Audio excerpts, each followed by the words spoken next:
Hi everyone and इस chapter के अंदर हम पढ़ने वाले हैं गिट एंड गिटहब के बारे में। तो अभी तक जैसे हमने टर्मिनल के अंदर चीज़ें पढ़ी थी, अब वैसे तो कहने के लिए टर्मिनल्स के साथ हम बहुत सारी कमांड्स और बहुत सारी चीज़ें पढ़ सकते हैं, पर हमने क्या किया, टर्मिनल वाले चैप्टर में वो इंपॉर्टेंट और पॉपुलर चीज़ें की जिनको हम डे टू डे बेसिस पर यूज़ करेंगे।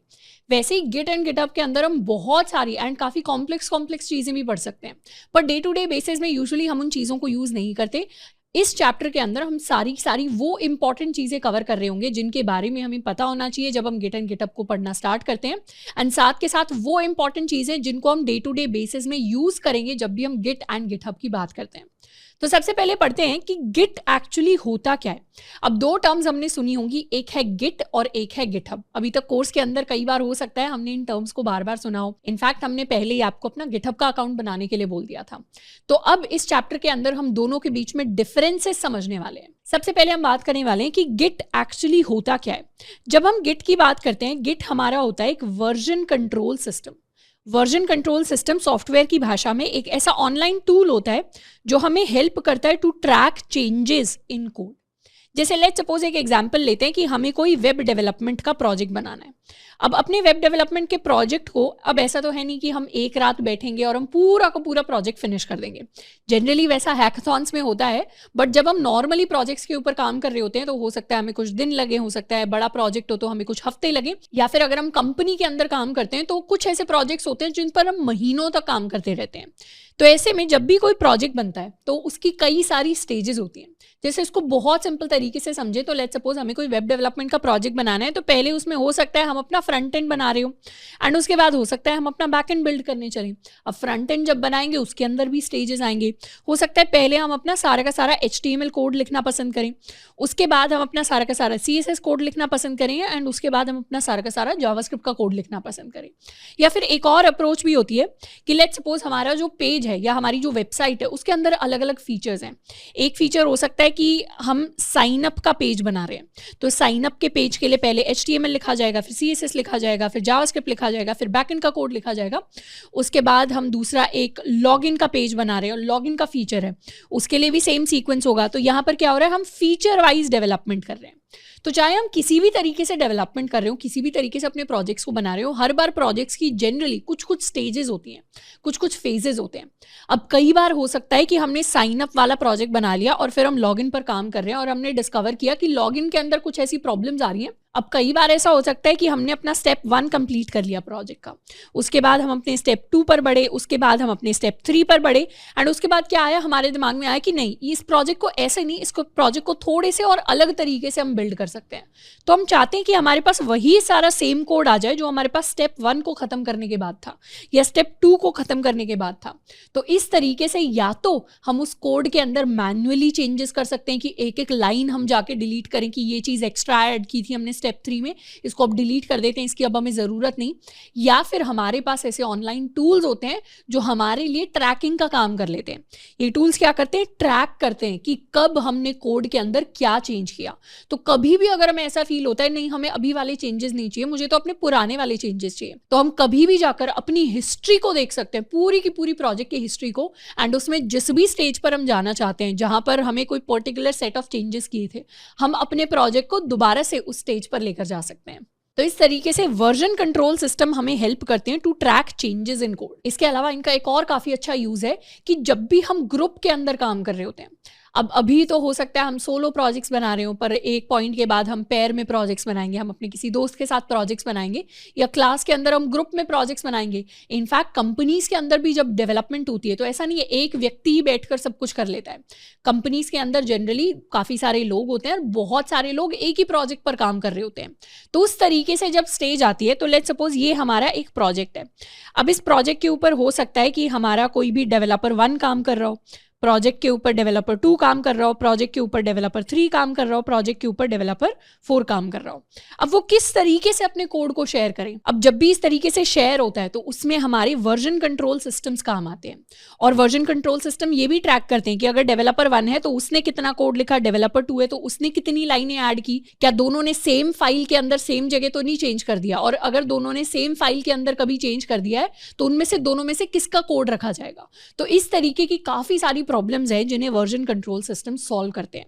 तो मेजरली जिन प्रॉब्लम्स को सॉल्व करते हैं उसमें से सबसे पहला तो आ जाता है कि वर्जन कंट्रोल सिस्टम्स ऐसे टूल्स होते हैं, ऐसे सॉफ्टवेयर्स होते हैं जो हमारी हिस्ट्री को ट्रैक करते हैं।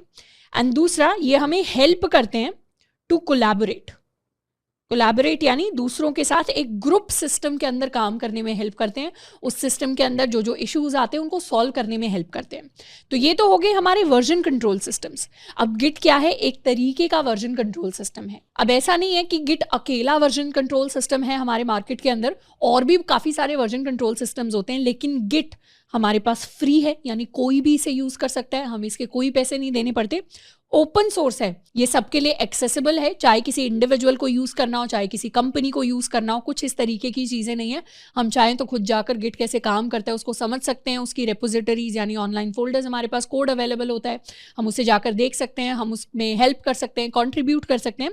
साथ के साथ गिट सबसे पॉपुलर है, चाहे इंडिविजुअल यूजेज की बात हो गई या फिर चाहे हम कंपनी के अंदर जाके किस तरीके से डेवलपमेंट करते हैं, मैक्सिमम जगह आपको गिट वर्जन कंट्रोल सिस्टम ही देखने को मिलेगा। इसके साथ साथ गिट काफी फास्ट है और काफी स्केलेबल है, जो हमें बड़ी प्रॉब्लम्स के साथ काम करने में भी हेल्प कर देता है। तो इसीलिए इस चैप्टर के अंदर हम गिट को एंड गिटहब को डिटेल में कवर करने वाले हैं। अब इसके साथ साथ एक और स्पेशल चीज़, अब यहाँ पर जब हम गिट की बात करते हैं तो हमें ये सोचना चाहिए कि हाँ, गिट हमारा एक टूल है जिसे हम यूज़ करते हैं, पर एक्चुअली अगर हम गिटहब को अच्छे से जानते हैं तो उसे हम एज अ स्किल भी अपने रेज्यूमे के अंदर मेंशन कर सकते हैं। और अगर हमें स्किल की तरह भी नहीं करना, तो एक बार हमने गिट एंड गिटहब को चलाना सीख लिया तो उसके बाद रेज्यूमे में जाकर जहाँ हम अपनी टूल्स एंड टेक्नोलॉजीज लिखते हैं वहाँ पर हम स्पेशली मेंशन कर सकते हैं कि हमें गिट एंड गिटहब के साथ भी काम करना आता है। तो ये तो हो गई हमारे गिट की बात। नेक्स्ट हम बात करेंगे कि गिटहब क्या है। गिट तो हमारे पास एक ऑनलाइन टूल है जो वर्जन कंट्रोल सिस्टम है, जो चीज़ें ट्रैक करता है, कोलैबोरेट करने में हेल्प करता है, कई सारी उसके अंदर फंक्शनैलिटीज़ हैं।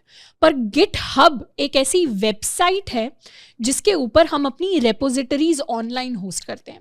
तो GitHub is based on Git, यानी जो काम गिट एक टूल, एक सॉफ्टवेयर करता था, वही सेम काम गिटहब एक वेबसाइट कर देती है। तो गिटहब हमारी एक वेबसाइट है जिसको हम समझ सकते हैं कि ये टेक्निकल टर्म्स वाला फेसबुक है या इंस्टाग्राम है। जैसे इंस्टाग्राम के ऊपर हम अपना अकाउंट बनाते हैं, उसके बाद हम अपनी सारी फोटोज लिख सकते हैं। अब कोई अगर एक्टर होगा या कोई मॉडलिंग एजेंसी में होगा तो वो डायरेक्टली क्या करेगा, या तो कंपनी को अपना पोर्टफोलियो भेजेगा या फिर वो हो सकते हैं साथ के साथ अपनी इंस्टाग्राम प्रोफाइल भेज दें कि हमारे इस तरीके के शूट्स हुए हैं या इस तरीके का कॉन्टेंट हम डालते हैं। तो वैसे ही एज अ डेवलपर अगर हमें किसी कंपनी के अंदर जॉब के लिए अप्लाई करना होता है तो हम अपना रेज्यूमे तो भेजते ही हैं, साथ के साथ अपनी गिटहब प्रोफाइल भी भेजते हैं।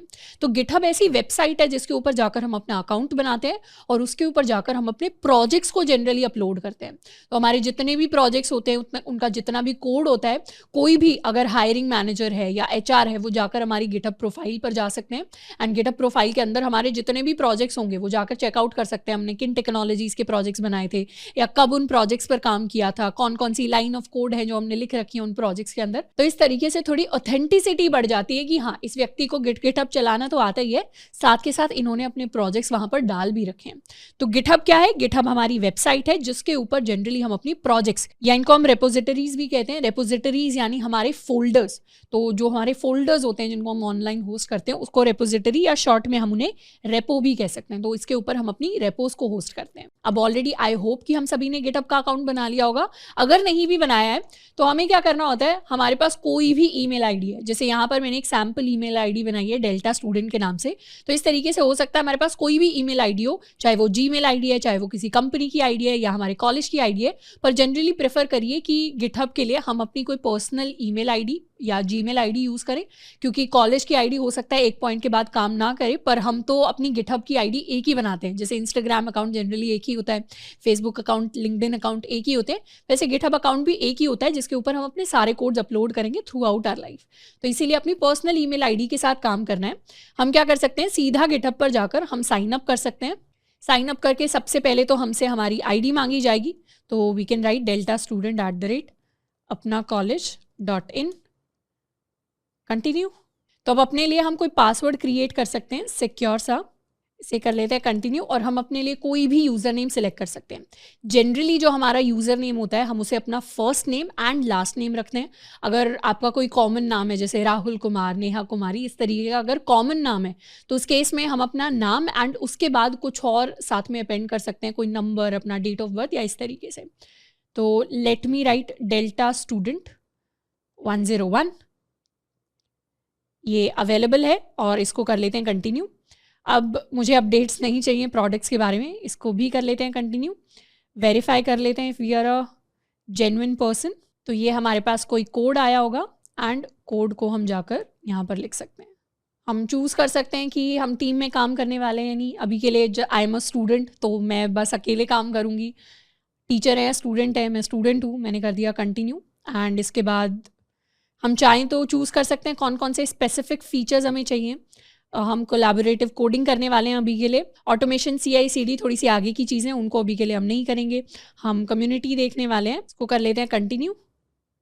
एंड इस तरीके से हमारे पास ऑप्शन आ सकता है पेमेंट का, पर हम फ्री अकाउंट ही यूज़ करने वाले हैं। तो अगर आप एक स्टूडेंट हैं और इनफैक्ट अगर आप अपनी स्कूल की ईमेल आईडी या कॉलेज की ईमेल आईडी के साथ लॉगिन करते हैं तो गिटहब आपको काफ़ी सारे फीचर्स दे देता है। तो एक और पैरेलल तरीका ये हो सकता है कि अपनी पर्सनल ईमेल आईडी के साथ तो आप गिटहब का अकाउंट बना ही लें, साथ के साथ कॉलेज ईमेल आईडी के साथ एक पैरेलल अकाउंट बना लें, जिससे आप गिटहब के कुछ कुछ फीचर्स या एक्स्ट्रा क्रेडिट्स वहाँ पर मिलते हैं जब तक आप अपने कॉलेज से ग्रेजुएट नहीं हो जाते। तो इस तरीके का पेज, डैशबोर्ड पेज हमारे पास आएगा। तो ये हमारा गिटहब का डैशबोर्ड है। पर जनरली हम इस पेज के साथ नहीं, हम क्या करते हैं, राइट में हमारा प्रोफाइल का ऑप्शन आएगा और इसमें हम चाहें तो हम अपनी रेपोजिटरीज देख सकते हैं, यानी वो प्रोजेक्ट्स जो हमने अपलोड कर रखे हैं यहाँ पर, या फिर हम अपनी प्रोफाइल देख सकते हैं। तो अपनी प्रोफाइल पर जाते हैं और ये हमारा प्रोफाइल का पेज है। अब गिटहब के ऊपर काफ़ी सारी चीज़ें हमें मिलेंगी। ये हमारे यहाँ पर कॉन्ट्रीब्यूशंस दिखते हैं कि हमने कब कब कोड जो है या हमने कब कब गिटहब को यूज़ किया है कुछ भी काम करने के लिए। यहाँ हम अपनी प्रोफाइल को चाहें तो एडिट कर सकते हैं। यहाँ हमें अपनी सारी रेपोजिटरीज दिखने वाली हैं, यहाँ सारे प्रोजेक्ट्स दिखने वाले हैं एंड इस तरीके से काफ़ी सारी चीज़ें हम हैं जो यहाँ पर कर सकते हैं। अब ऑलरेडी एग्जिस्टिंग मैं आपको एक गिटहब का अकाउंट दिखाऊं तो ये अपना कॉलेज का हमने गिटहब का अकाउंट बनाया है। तो यहाँ पर अपना कॉलेज की हम प्रोफाइल पर आ जाते हैं। तो ये हमारी प्रोफाइल है। इस प्रोफाइल के ऊपर रेपोजिटरीज में जाएं तो कई सारी रेपोजिटरीज हमें दिखेंगी। हम डेल्टा वाली रेपो में जाएं तो ये वही रेपो है जिसके ऊपर आपको कुछ कुछ कोड्स या कुछ कुछ असाइनमेंट्स प्रोवाइडेड थे। तो अब जाकर आप इसको चेकआउट भी कर सकते हैं। होपफुली इस ट्यूटोरियल के बाद हम काफ़ी सारी चीज़ें देख पाएंगे। यहाँ मुझे दिख रहा है कि कौन सी लैंग्वेजेस यूज़ हुई हैं इस रेपो के अंदर। इसके अंदर HTML, JavaScript and CSS use हुआ है। तो यहाँ कई सारी फाइल्स दिख रही हैं। फोल्डर है CSS का, ये JS का फोल्डर है, ये गिट इग्नोर नाम की फाइल है, ये readme.md नाम की फाइल है। यहाँ पर कई सारी चीज़ें दिख रही हैं। यहाँ पर कुछ कुछ चीज़ें जो हैं वो लिखी हुई हैं, कुछ 16 कमिट्स करके लिखा हुआ है। हम ये सारी चीज़ें सीखेंगे कि इन सब चीज़ों का मतलब क्या है, क्योंकि जब हम एक बार गिटहब को खोलते हैं हमें बहुत सारी इन्फॉर्मेशन एक साथ दिखती है। उस इन्फॉर्मेशन को छोटे छोटे इंपॉर्टेंट टुकड़ों में तोड़कर कैसे समझना है उसको हम डिटेल में समझने वाले हैं। तो ये तो हो गया एक एग्जिस्टिंग पेज हमारा। अगर नया अकाउंट बनाए तो वो कुछ इस तरीके का हमें दिखाई देगा। और अब गिटहब पर हम कुछ कुछ चीज़ें करके देखते हैं एंड उसके बाद हम अपने गिट को एक्सप्लोर करेंगे। तो सबसे पहले गिटहब पे अकाउंट हमने ऑलरेडी बना लिया है, या अगर आपके पास ऑलरेडी अकाउंट था तो उस पर आप जाकर लॉग इन कर सकते हैं। अब सेकंड चीज़ जो हम करने वाले हैं वो है to create a new repository, यानी न्यू रेपोजिटरी या न्यू फोल्डर या नया प्रोजेक्ट कैसे क्रिएट करते हैं गिटहब से। तो हम एक डेल्टा डेमो नाम का प्रोजेक्ट बनाएंगे गिटहब पर जाकर। तो जब भी हम अपनी गिटहब की प्रोफाइल पर होते हैं हमारे पास कई सारे ऑप्शंस आते हैं। हम चाहें तो हम रेपोजिटरीज के अंदर जा सकते हैं और यहाँ पर हमें ग्रीन कलर का न्यू दिखाई देगा। इस पर हम क्लिक करेंगे तो अब हमारे लिए क्रिएट अ न्यू रेपोजिटरी का पूरा एक पेज आ जाएगा। इसमें सबसे पहले तो हमें पता चल रहा है कौन इस रेपो का ओनर होगा। इस रेपो का ओनर होने वाला है डेल्टा स्टूडेंट 101। रेपोजिटरी का क्या नाम रखेंगे हम? इसका हम नाम रखने वाले हैं डेल्टा -डेमो। तो डेल्टा डेमो नाम से ये नाम अवेलेबल है, मतलब हमने पहले डेल्टा डेमो की कोई रेपो नहीं बनाई है अपने इस अकाउंट के अंदर, तो हम इस नाम को यूज़ कर सकते हैं। हम चाहें तो यहाँ पर एक डिस्क्रिप्शन लिख सकते हैं अपनी रेपो के लिए। ये वैसे तो ऑप्शनल है बट डिस्क्रिप्शन लिखना जनरली एक अच्छी चीज़ होती है। This is a demo for Git and GitHub class. हम फिर ये दो ऑप्शंस हमारे पास आते हैं। एक तो है कि हम पब्लिक रेपोज बना सकते हैं, एक हम प्राइवेट रेपोज बना सकते हैं। तो पब्लिक रेपोज जनरली वो होती हैं जो सबको दिखाई देती हैं, मतलब हमने अपने अकाउंट में बना ली तो उसको कोई और अगर हमारा अकाउंट देखने आ रहा है तो वो देख सकते हैं। जैसे इंस्टाग्राम पर पब्लिक एंड प्राइवेट प्रोफाइल होती है, पर यहाँ पर पब्लिक एंड प्राइवेट प्रोफाइल नहीं है। प्रोफाइल तो हर कोई देख सकता है, पर पब्लिक एंड प्राइवेट फोटोज हैं। जैसे इंस्टाग्राम के ऊपर हम स्टोरी लगाते हैं, कुछ स्टोरीज होती हैं जो पब्लिक होती हैं जो हर कोई देख सकता है, कुछ स्टोरीज होती हैं जो सिर्फ क्लोज फ्रेंड्स को दिखाई देती देती हैं। वैसा ही कॉन्सेप्ट यहाँ पर है कि कुछ ऐसे प्रोजेक्ट्स होंगे जो आप चाहते हैं कोई भी आकर देख ले मेरी प्रोफाइल पर, और कुछ ऐसे प्रोजेक्ट्स होंगे जो आप चाहते हैं कि अभी मैं बिल्ड कर रहा हूँ तो अभी मैं सबको दिखाना नहीं चाहता, या फिर इंटरनली जब ऑर्गेनाइजेशंस बिल्ड करती हैं, जैसे जब मेरा माइक्रोसॉफ्ट का काम चल रहा था और हमने गिटहब के ऊपर ही कोलैबोरेट करके प्रोजेक्ट को बिल्ड किया था, तो हमारा प्रोजेक्ट प्राइवेट रहता था। ऐसा नहीं है कोई भी जाकर माइक्रोसॉफ्ट के अकाउंट में, गिटहब अकाउंट में जाएगा और वहां पर जाकर उस प्रोजेक्ट को एक्सेस कर लेगा। तो कुछ प्राइवेट रेपोजिटरीज होती हैं और कुछ पब्लिक रेपोजिटरीज होती हैं, डिपेंडिंग अपॉन हम किस तरीके का काम वहां पर करना चाह रहे हैं। तो हम जनरली अपनी रेपोजिटरीज को पब्लिक रखेंगे, ये भी जरूर ध्यान रखना है। अगर कोई भी गिटहब के प्रोजेक्ट का लिंक हम अपने रेज्यूमे के अंदर डाल रहे हैं तो ये जरूर इंश्योर करना है कि रेज्यूमे के अंदर जो लिंक्स डले हैं वो सारे पब्लिक हों, ताकि रिक्रूटर या एचआर या कोई भी इंटरव्यूअर आपका जो है वो जाकर उन पब्लिक लिंक्स को एक्सेस कर पाए। तो हम इसे पब्लिक ही छोड़ देते हैं।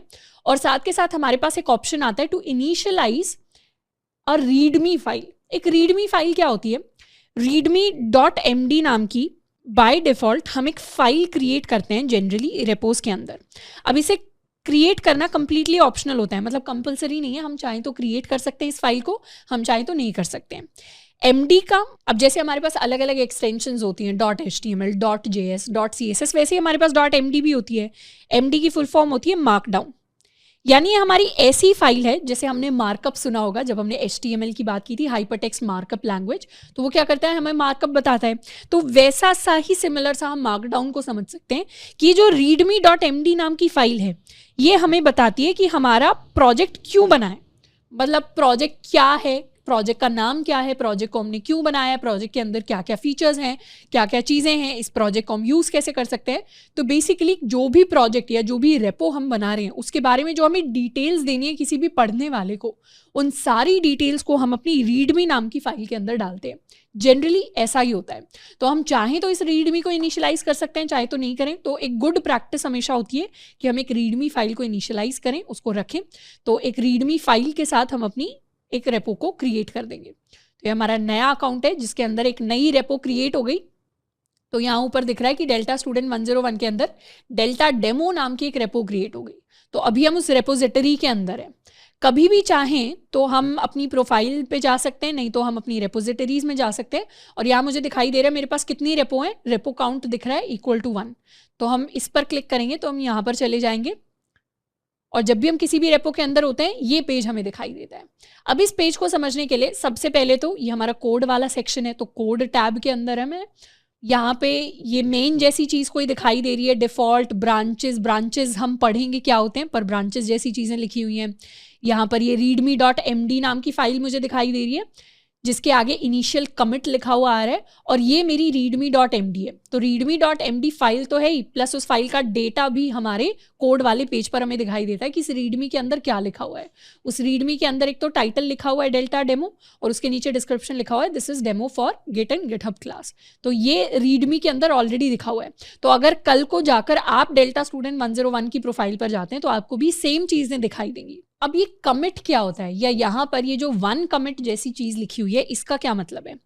कमिट्स को वैसे तो बाद में जाकर हम डिटेल में समझेंगे। तो कमिट का जनरल मतलब होता है कि हमने कोई चेंज किया है। तो कमिट्स हमारे सारे के सारे चेंजेस को बताते हैं। और जब भी गिट के अंदर चेंजेस होते हैं तो जनरली इंटरनली चेंजेस 2 स्टेप्स के अंदर होते हैं। 2 स्टेप्स के अंदर ऐसे होते हैं कि सबसे पहले तो हम अपने चेंज को ऐड करते हैं। लेट्स सपोज चेंज क्या हो सकता है कि हमने फाइल के अंदर कुछ चेंज किया है, हमने किसी कोड को चेंज किया है, हमने किसी फाइल को डिलीट कर दिया है, हमने कोई नई फाइल क्रिएट कर दी है। तो पूरे प्रोजेक्ट के अंदर अगर हम एक सिंगल डॉट भी चेंज करते हैं तो वो भी एक वैलिड चेंज होता है। तो पहले तो चेंजेस को ऐड किया जाता है, फिर उन चेंजेस को हम कमिट करते हैं। कमिट करने का होता है उसको मेमोरी के अंदर छाप देते हैं।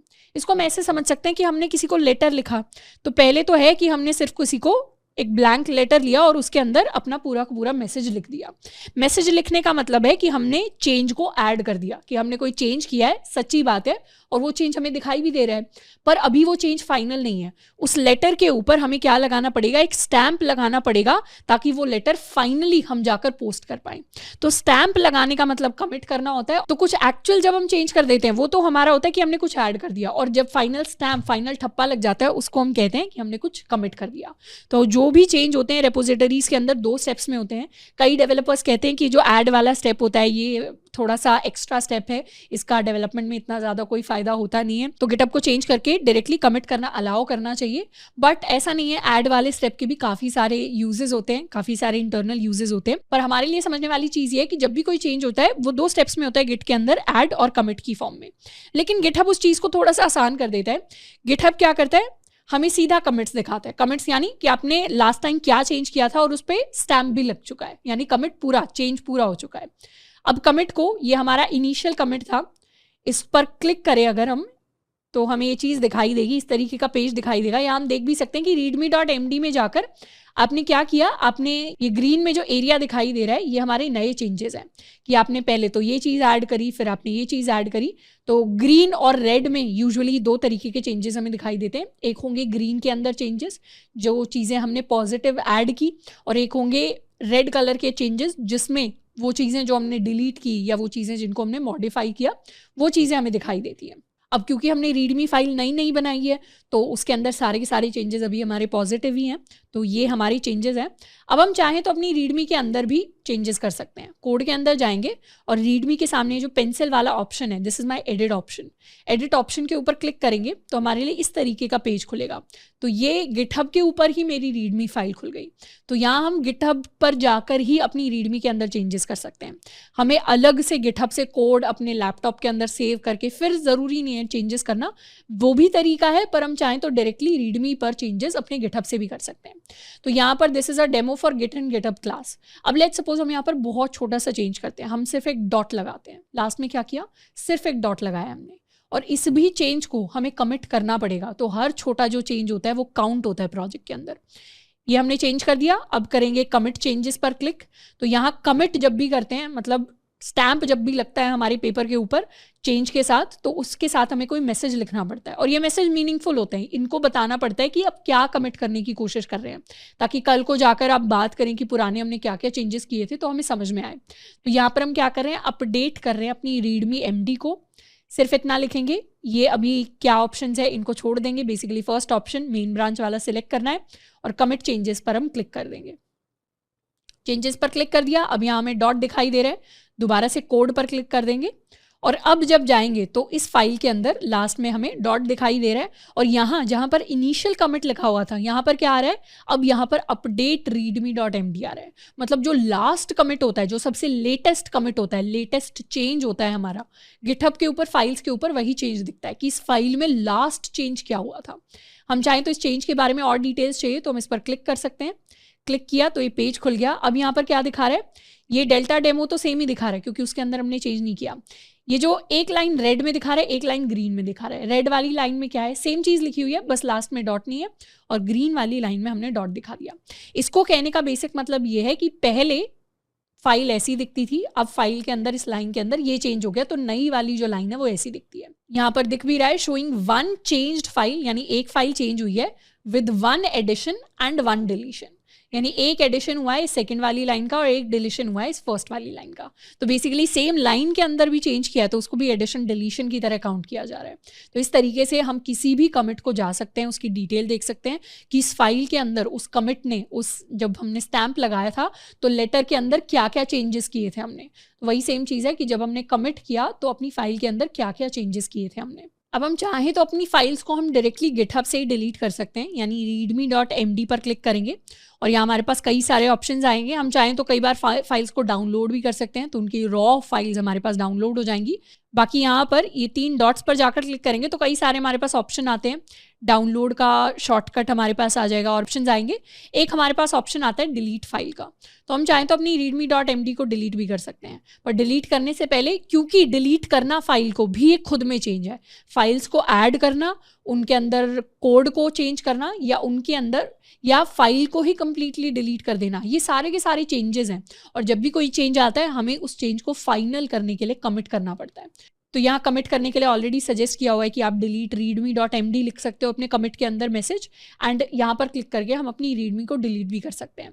तो अभी के लिए हम इसे डिलीट नहीं करेंगे, अभी के लिए हम अपनी readme.md को इतना ही रखेंगे, एंड क्योंकि हम इसके साथ थोड़ा काम करने वाले हैं।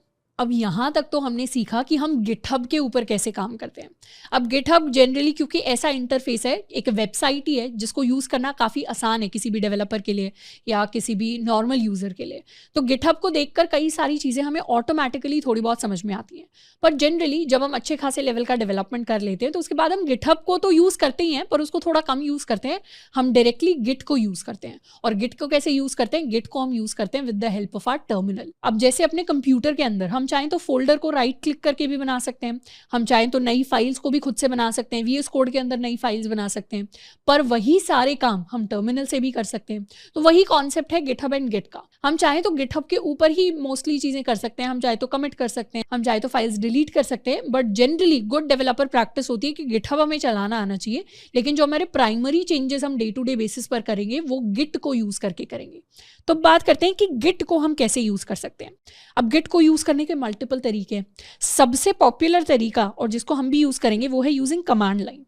कि हम क्या करेंगे, जैसे हम टर्मिनल को यूज करते थे, हम टर्मिनल के थ्रू ही अपने गिट को यूज करेंगे। अब मैक ओएस के अंदर जनरली हमारा जो गिट होता है ऑलरेडी इंस्टॉल्ड होता है। तो आप मैक या लिनक्स की बात करेंगे तो वहां पर आप टर्मिनल खोलेंगे और हम टेस्ट कर सकते हैं गिट -- वर्जन लिख के कि हमारा गिट वहां पर ऑलरेडी इंस्टॉल्ड है या नहीं है। और जो भी स्टूडेंट विंडोज़ वाले हैं उनके लिए तो ऑलरेडी हमने गिट को इंस्टॉल करा दिया था। तो जो हमने टर्मिनल वाली क्लास में गिट बैश को इंस्टॉल किया था उसके अंदर गिट आपको ऑलरेडी दिखेगा। तो आप भी गिट -- वर्जन टाइप करके चेक कर सकते हैं। अगर कुछ वर्जन प्रिंट होगा तो मतलब गिट को हमने ऑलरेडी इंस्टॉल कर लिया है। तो एक बार अपने सिस्टम पर भी मैं कर लेती हूँ। ये हो गया हमारा टर्मिनल, इसके अंदर हमने टाइप किया गिट -- वर्जन। तो क्या हुआ, हमारे गिट का वर्जन आ गया। इसके अलावा हम चाहें तो कई सारी गिट कमांड्स भी देख सकते हैं। हम सिंपली गिट टाइप करेंगे तो गिट की कई सारी डिफरेंट कमांड्स हमारे पास प्रिंट होकर आ जाएंगी। तो ये कई सारी कमांड्स हैं जिनको हम सीखने वाले कि क्लोन क्या होता है, इनिट क्या होता है, ऐड क्या होता है, rm तो हमें पता ही है, it is use to remove files, log क्या होता है, डिफ क्या होता है, ब्रांच, कमिट, मर्ज, इस तरीके की कई सारी डिफरेंट कमांड्स को हम सीखने वाले हैं। तो इसको कर देते हैं क्लियर। तो ऑब्वियसली इस सिस्टम के अंदर गिट ऑलरेडी इंस्टॉल्ड है। अगर आप विंडोज पर हैं तो गिट बैश हमने किया था, वहां पर भी ऑलरेडी इंस्टॉल्ड है। एंड जनरली मैक लिनक्स के अंदर होता है। तो अगर इंस्टॉल्ड नहीं भी है तो हम जा सकते हैं गिट SCM पर। तो जैसे ही हम गिट SCM पर जाएंगे, यहाँ हमें इस वाले लिंक पर यानी gitscm.com/downloads पर काफ़ी सारे ऑप्शन मिलेंगे। अगर आप मैक पर हैं तो आप मैक के लिए गिट को डाउनलोड कर सकते हैं, लिनक्स पे हैं तो लिनक्स के लिए कर सकते हैं, विंडोज़ पर हैं तो हम विंडोज़ के लिए भी कर सकते हैं। तो ये तो एक तरीका होता है गिट को यूज़ करने का, which is using command line, जिस तरीके को हम भी यूज़ करेंगे। दूसरा एक तरीका होता है कि कई सारे जो IDs या कोड एडिटर्स होते हैं, जैसे VS कोड भी हो गया, उनके अंदर कई सारे एक्सटेंशंस होते हैं और उन एक्सटेंशन की हेल्प से हम अपने गिट को यूज़ कर सकते हैं। और तीसरा तरीका होता है ग्राफिकल यूज़र इंटरफेस, यानी कुछ GUIs होते हैं, जैसे इनमें से एक का नाम ये है। और इन GUI क्लाइंट्स को भी हम डाउनलोड कर सकते हैं using the same Git link. But generally हम इनको नहीं करेंगे। हम क्या करेंगे, बेस्ट तरीका सीखेंगे which is using command line. अब कमांड लाइन को यूज़ करने के पीछे कई सारी रीजंस है। सबसे पहला, ये काफ़ी पॉपुलर है। दूसरा, अगर हम एक बार सीख गए कमांड लाइन को यूज़ करना, जो जैसे टर्मिनल को यूज़ करना आसान था, वैसे ही कमांड लाइन से गिट को यूज़ करना भी काफ़ी आसान है। इसके अलावा ये जो कमांड लाइन से यूज़ करने का तरीका है, it is faster and it has no limitation. यानी कई बार हो सकता है हम GUIs को या एक्सटेंशंस को या दूसरी चीज़ों को यूज़ करें तो उसमें हो सकता है कुछ ऐसे पॉइंट आए जहाँ पर कुछ कॉम्प्लेक्स चीज़ें हम ना कर पाएँ, पर कमांड लाइन को यूज़ करके गिट की हम सारी की सारी चीज़ें कर पाते हैं, चाहे वो कितनी भी बेसिक या कितनी भी कॉम्प्लेक्स हो। तो इसीलिए हम कमांड लाइन से अपने गिट को यूज़ करने वाले हैं। अब सबसे पहले हम क्या करेंगे, हम अपने गिट को कॉन्फ़िगर करने वाले हैं। गिट को कॉन्फ़िगर करने का मतलब होता है कि उसके अंदर कुछ बेसिक चीज़ें पहले से ही सेटअप कर देना। सबसे पहली चीज़ जो हम सेटअप करेंगे वो है यूज़र नेम और हमारा ईमेल। यानी गिट को पता होना चाहिए इंटरनली, अगर हम गिट को यूज़ कर रहे हैं तो उसे पता होना चाहिए कि हम कौन से नाम से अपने कमिट्स या सारे के सारे चेंजेस करना चाहते हैं और हम कौन सी ईमेल आईडी से सारे चेंजेस करना चाहते हैं। तो गिट को कॉन्फ़िग करने के लिए हमारे पास कमांड होती है गिट कॉन्फ़िग, एंड उसके बाद हमारे पास कई सारे ऑप्शन होते हैं। एक होता है हमारे पास लोकल ऑप्शन, एक होता है हमारे पास सिस्टम। अब यहाँ पर हम लिख रहे हैं ग्लोबल, तो एक हमारे पास ग्लोबल ऑप्शन होता है, एक हमारे पास लोकल ऑप्शन होता है। ग्लोबल का मतलब है कि अपने सिस्टम के अंदर जितनी भी जगह हम गिट को यूज़ कर रहे हैं वहाँ पर हम यही ईमेल आईडी और यही नाम रखना चाहते हैं। तो हम क्या करेंगे, ग्लोबल को प्रेफर करेंगे, ग्लोबल लिखेंगे, फिर हम user.name लिखेंगे, ईमेल के लिए user.email लिखेंगे और डबल कोट्स के अंदर अपना नेम एंड ईमेल। कॉन्फ़िगर करने का बेसिक मतलब यहाँ पर यह है कि हम अपनी डिटेल्स अपने गिट के अंदर स्टोर करा रहे हैं। तो वो चीज़ एक बार करते हैं। हम यहाँ पर आ जाएंगे और हम लिखेंगे git config -- global एंड उसके बाद यूज़र डॉट नेम में हम लिखने वाले हैं डेल्टा स्टूडेंट। तो ये मैंने थोड़ा सा जेनेरिक नाम रख दिया है, ऑल्दो मेरी जो गिटहब प्रोफाइल है उसका नाम है श्रद्धा खापरा, तो वही चीज़ हम रखेंगे। आप भी अगर लिखेंगे तो आपको भी अपना नाम लिखना है, पर मैंने यहाँ पर लिख दिया है डेल्टा स्टूडेंट। तो ये हो गया है। एंड इसके साथ साथ अब हम अपनी ईमेल की बात करते हैं। पहले तो इससे थोड़ा सा क्लियर कर लेते हैं, और अब हम लिख सकते हैं git config - list। एंटर किया तो यहाँ से हमारी डिटेल्स आ गई। अब ये जो credentials डॉट हेल्पर है इसको अभी के लिए इग्नोर करना है। यूज़र नेम में हमें दिखाई दे रहा है जो हमने यूज़र नेम लिखा था वही आया है। यूज़र डॉट ईमेल में हमें दिखाई दे रहा है जो हमने ईमेल लिखी थी वही आ रही है। अगर आप गलती से कुछ टाइप कर देते, टेंशन लेने की बात नहीं है, दोबारा वही कमांड लिखनी है और इस बार सही चीज़ टाइप करके एंटर कर देना है, तो ऑटोमेटिकली अपडेट हो जाएगी। तो ये तो हमने कन्फिगर कर लिया अपने गिट को। पर इसके साथ साथ एक तो तरीका है कि हम यहीं पर इसी टर्मिनल विंडो पर, या अगर आप गिट बैश पर हैं तो गिट बैश पर ही हम सारी की सारी चीज़ें जो हैं लिखते चले आएँ।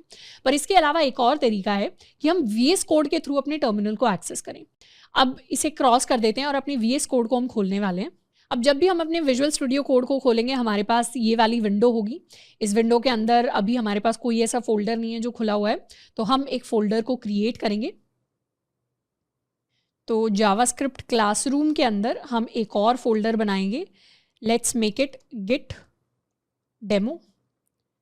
इसको कर लेते हैं क्रिएट, और इस फोल्डर को हम करने वाले हैं ओपन। तो हमारे लिए फोल्डर ओपन हो गया एंड गिट डेमो फोल्डर है जो अभी खाली है।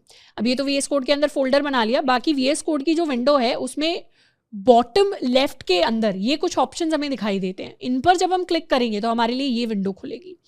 यहाँ पर भी कई सारे ऑप्शंस हमारे पास होंगे। एक हमारे पास ये प्रॉब्लम्स आ रहा है, एक आउटपुट आ रहा है, एक डीबग कंसोल आ रहा है। हमारे काम की चीज़ है हमारा टर्मिनल।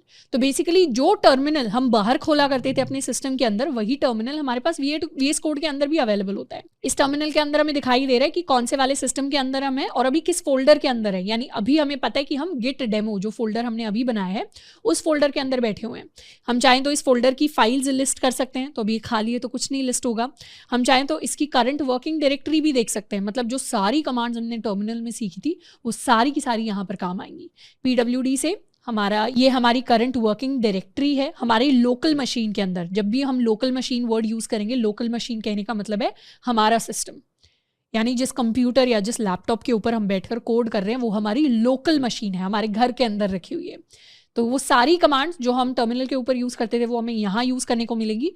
प्लस हम यहाँ पर अपने गिट को भी एक्सेस कर सकते हैं। तो एक गिट वर्जन आ गया, मुझे अपनी गिट की डिटेल्स लिस्ट करवानी है, तो ये आ गया गिट कॉन्फिग लिस्ट डिटेल्स। तो ये सारी की सारी डिटेल्स हमारे पास आ गई। हमें क्लियर करना है तो हम क्लियर कर सकते हैं। तो यहाँ पर हम अपने कोड एंड अपने गिटहब वाले सारे पार्ट को लाकर कोलैबोरेट करेंगे विद VS कोड। ये सिमिलर चीज़ आप चाहें तो दूसरे कोड एडिटर्स के अंदर भी कर सकते हैं, पर VS कोड जनरली एडवाइजेबल होता है क्योंकि काफ़ी फ्रेंडली एडिटर है एंड इसके अंदर कई सारे हमें ऑप्शंस मिल जाते हैं गिट के साथ अच्छे से काम करने के लिए। अब हम शुरुआत करने वाले हैं कुछ बेसिक गिट कमांड्स के साथ, जिसमें से सबसे पहली और काफ़ी इंपॉर्टेंट कमांड है हमारी क्लोन कमांड। अब क्लोन का मतलब होता है एक कॉपी या एक डुप्लीकेट। तो हम क्लोन करने के लिए अपनी क्लोन कमांड को यूज़ करते हैं। क्लोन करने का मतलब क्या है कि जब भी हम किसी भी रेपो को या रेपोजिटरी को अपनी लोकल मशीन पर क्लोन करते हैं, यानी लेट्स सपोज हमने गिटहब के ऊपर कुछ भी अपनी रेपो बना ली है। जैसे अपने गिटहब अकाउंट पर जाएं, इसे क्रॉस कर देते हैं। यहाँ पर अपनी ये डेल्टा डेमो नाम की हमने रेपो बना लिया, इसके अंदर रीडमी है, हो सकता है इसके अंदर कुछ और फाइल्स हो। तो ऐसा हो सकता है कि हमने अपनी कोई रेपो बनाई है अपने ही अकाउंट में, जो हमारे अकाउंट के अंदर तो दिखाई दे रही है पर हमारे सिस्टम के अंदर नहीं है। अब हम चाहते हैं कि ये रेपो यहाँ से यानी गिटहब से हम अपने लोकल सिस्टम के अंदर लेकर आएँ, तो उसके लिए हम उस रेपो को क्लोन करते हैं। क्लोन करने का मतलब होता है कि ऑनलाइन तो उसकी कॉपी रहेगी, उसे हम डाउनलोड करके अपने सिस्टम के अंदर एक कॉपी लेकर आ रहे हैं। जैसे इंस्टाग्राम के ऊपर कोई फोटो है, अगर इंस्टाग्राम आपको ऑप्शन दे दे आप इस फोटो को डाउनलोड करके अपने सिस्टम के अंदर अपने फोन के अंदर भी स्टोर कर सकते हैं, तो वो क्लोनिंग हो जाएगा। तो वही सेम क्लोनिंग हम गिट के प्रोजेक्ट्स के लिए भी कर सकते हैं। तो हम उसके लिए लिखते हैं गिट क्लोन एंड उसके बाद हम अपना लिंक पेस्ट करते हैं। अब ये लिंक कौन सा पेस्ट करना है हमें, जनरली जब भी हमारी कोई भी गिटहब रेपो होती है उस पर कोड का ऑप्शन आता है। कोड के ऑप्शन पर जब हम क्लिक करेंगे तो हमारे पास 3 ऑप्शंस आते हैं, HTTPS, SSH और GitHub CLI। अब गिट की जो करंट डॉक्यूमेंटेशन है वो रेकमेंड करता है कि हमें HTTPS यूज़ करना चाहिए, क्योंकि it is very simple to use for beginners and इसमें कई सारे बीच में कुछ इश्यूज़ आ जाते हैं जो SSH के अंदर आते हैं, डिपेंडिंग अपॉन हम कौन सी मशीन पर काम कर रहे हैं। तो वो सारे इश्यूज़ जनरली हम यहाँ पर फेस नहीं करते। तो अब क्योंकि हम गिट को नया नया सीखना शुरू कर रहे हैं तो हम HTTPS ही यूज़ करेंगे। ये बेसिकली प्रोटोकॉल है कि हमारा डेटा ट्रांसफ़र कैसे होने वाला है, किस तरीके से होने वाला है। तो हमारे पास ये एक HTTPS का लिंक हमें दिखाई दे रहा होगा। हमें क्या करना है, इस लिंक को यहाँ से इस बटन पे क्लिक करके कॉपी करना है। कॉपी करने के बाद हम यहाँ पर अपने इस गिट डेमो फोल्डर के अंदर अपने रेपो को हम इस फोल्डर के अंदर सेव करवाना चाहते हैं। तो उसके लिए हम क्या करेंगे, उसके लिए इस फोल्डर के अंदर हम जाएंगे, जो कि हम ऑब्वियसली पहले से हैं, और यहाँ हम लिखेंगे गिट क्लोन एंड फिर Ctrl+V या Command+V को प्रेस करके हम अपने लिंक को पेस्ट कर देंगे। पेस्ट किया और एंटर किया तो क्या हुआ, क्लोनिंग स्टार्ट हो गई। क्लोनिंग जैसे ही स्टार्ट हुई और ये खत्म हो गई, अब इस फोल्डर को एक्सपैंड करेंगे तो क्या हुआ, हमारे पास डेल्टा डेमो नाम का फोल्डर हमारे सिस्टम के अंदर आ गया। यहाँ हमारे पास कुछ चीज़ें लिख कर आएंगी हुई, क्लोनिंग इनटू डेल्टा डेमो और अनपैकिंग दीज ऑब्जेक्ट्स। तो बेसिकली सारा का सारा डेटा ये कॉपी हो रहा था जो डन हो गया लास्ट में। एंड अब हम LS करेंगे तो LS करने से हमें पता चल रहा है यहाँ पर एक डेल्टा डेमो नाम का फोल्डर है, और ये जो डेल्टा डेमो है इसको एक्सपैंड करेंगे तो इसके अंदर हमारे पास ये readme.md नाम की फाइल है जिसको हमने क्रिएट किया था अपने गिटहब पर। और ये अभी हमें कहाँ दिखाई दे रही है, ये अभी हमें अपनी लोकल मशीन के ऊपर दिखाई दे रही है। कैसे दिखाई दे रही है, यूजिंग गिट कमांड्स, क्योंकि गिट की हेल्प से हमने क्लोन किया। तो गिटहब तो हो गई ये वेबसाइट जहाँ से हम काफ़ी सारी चीज़ें कर रहे थे, पर गिट को हमने कैसे यूज़ किया, गिट को यहाँ पर हमने क्लोन करने के लिए यूज़ किया। तो जब हम गिट की as a tool, as a software बात करते हैं, वो कुछ नहीं, टर्मिनल के अंदर हम कमांड्स ही टाइप कर रहे होते हैं, वही गिट को यूज़ करना है। अब हम क्या करेंगे, CD करके अपनी डेल्टा डेमो के अंदर चले जाएंगे। डेल्टा डेमो के अंदर आ गए, इसको क्लियर कर लेते हैं और यहाँ पर अब LS करेंगे तो हमें पता चल रहा है सिंगल फाइल है हमारी readme.md नाम से। पर हमारे जितने भी गिट के फोल्डर्स होते हैं उनके अंदर हमेशा कुछ हिडन फाइल्स होती हैं। हिडन फाइल्स देखने के लिए हमें पता है हमें LS-A करना होता है। तो ये किया तो हमारे पास पता चल रहा है एक ये कुछ है, एक ये कुछ है। और हिडन फोल्डर्स के अंदर हमेशा .git नाम का हमेशा हमारे पास एक फोल्डर होता है हमारी सारी गिट फाइल्स के अंदर। ये फोल्डर नॉर्मल फाइल्स के अंदर नहीं दिखेगा, हमेशा गिट फाइल्स के अंदर अवेलेबल होगा, जो कि एक पहचान है कि जिस भी फाइल के साथ हम काम कर रहे हैं ये हमारी एक गिट की फाइल है। और ये एक हिडन फाइल होती है जो नॉर्मली हमें दिखाई नहीं देती। अब ये तो क्या किया, हमने अपने प्रोजेक्ट को क्लोन कर लिया। अब प्रोजेक्ट को क्लोन करने का एकमात्र रीज़न होता है कि उस प्रोजेक्ट के अंदर अब हम कुछ चेंजेस करना चाहते हैं। जैसे लेट्स सपोज एक चेंज हो सकता है कि अपनी readme.md के अंदर हम कुछ लाइन ऐड कर दें, this is a demo for Git and GitHub class, और यहाँ पर हम लिख सकते हैं let's suppose we write teacher, या इस तरीके से। वैसे रीडमी में लिखने का भी अपना एक सिंटैक्स होता है, हम जनरली हैश लिखते हैं, स्पेस देते हैं, तो जो चीज़ें इस तरीके से लिखी जाती हैं वो अलग से हाईलाइटेड होंगी क्योंकि वो बोल्ड होने वाली है। अलग अलग तरीके से चीज़ें लिखने का प्रोसेस होता है। वैसे उसके ज़्यादा डिटेल में नहीं जाएंगे, बट बेसिकली रीडमी के अंदर हम चेंजेस कर सकते हैं। तो इस तरीके से मैंने टीचर लिख दिया और अब हम टीचर का नाम लिखने वाले हैं, श्रद्धा खापरा। एंड अब हम लिख सकते हैं कुछ हैश करके स्टूडेंट, ताकि स्टूडेंट बोल्ड में आ जाए, और यहाँ हम लिख सकते हैं डेल्टा स्टूडेंट। तो हमने क्या किया, ये हमने कुछ चेंजेस कर दिए। अब हम Ctrl+S प्रेस करके इन्हें सेव कर सकते हैं, जैसे नॉर्मली अपनी फाइल के अंदर चेंजेस को सेव करते हैं। अब जैसे ही हम ये करेंगे यहाँ पर M लिखा हुआ आ जाएगा, और ये चीज़ें सारी की सारी क्या हो गई, फाइल्स पहले वाइट कलर में दिख रही थी, अब इनका कलर येलो हो गया। ये बेसिकली VS कोड स्मार्ट है, तो VS कोड हमें दिखा रहा है कि आपने गिट फाइल्स को मॉडिफाई कर दिया है। नॉर्मल फाइल्स में हमें ऐसे येलो कलर और सामने M लिखा हुआ कभी नहीं दिखाई देगा, ये सिर्फ गिट फाइल्स के लिए दिखाई देता है, क्योंकि VS कोड हमें दिखा रहा है कि गिट फाइल्स नॉर्मल फाइल्स नहीं है, उनके अंदर आप ऐसे ही चेंजेस नहीं कर सकते, उनके अंदर ऐड भी करना होता है, कमिट भी करना होता है, चेंजेस को बहुत सारी चीज़ें करनी होती है, तो उनको करना भूल मत जाना। तो VS कोड हमें बस वार्निंग दे रहा है कि उन चेंजेस को भूल मत जाना, अच्छे से उन्हें कमिट करना चेंजेस को। तो एक तो हमने ये चेंज कर दिया। इसके अलावा हम चाहें तो इसके अंदर नई फाइल्स भी क्रिएट कर सकते हैं, जैसे हमने क्रिएट कर दी index.html, हमने एक style.css क्रिएट कर दी, 2 फाइल्स हमने क्रिएट कर दी। index.html के अंदर हम चाहें तो पूरा अपना कोड लिख सकते हैं, इसको कह सकते हैं सैम्पल पेज, इसको सेव कर लेते हैं। तो index.html बना ली हमने, style.css बना ली, readme के अंदर चेंजेस कर लिए। और अब हम अपनी नेक्स्ट कमांड की बात करेंगे, which is my status command. तो हमारे पास स्टेटस कमांड भी होती है गिट के अंदर, जो कोड का स्टेटस दिखाती है।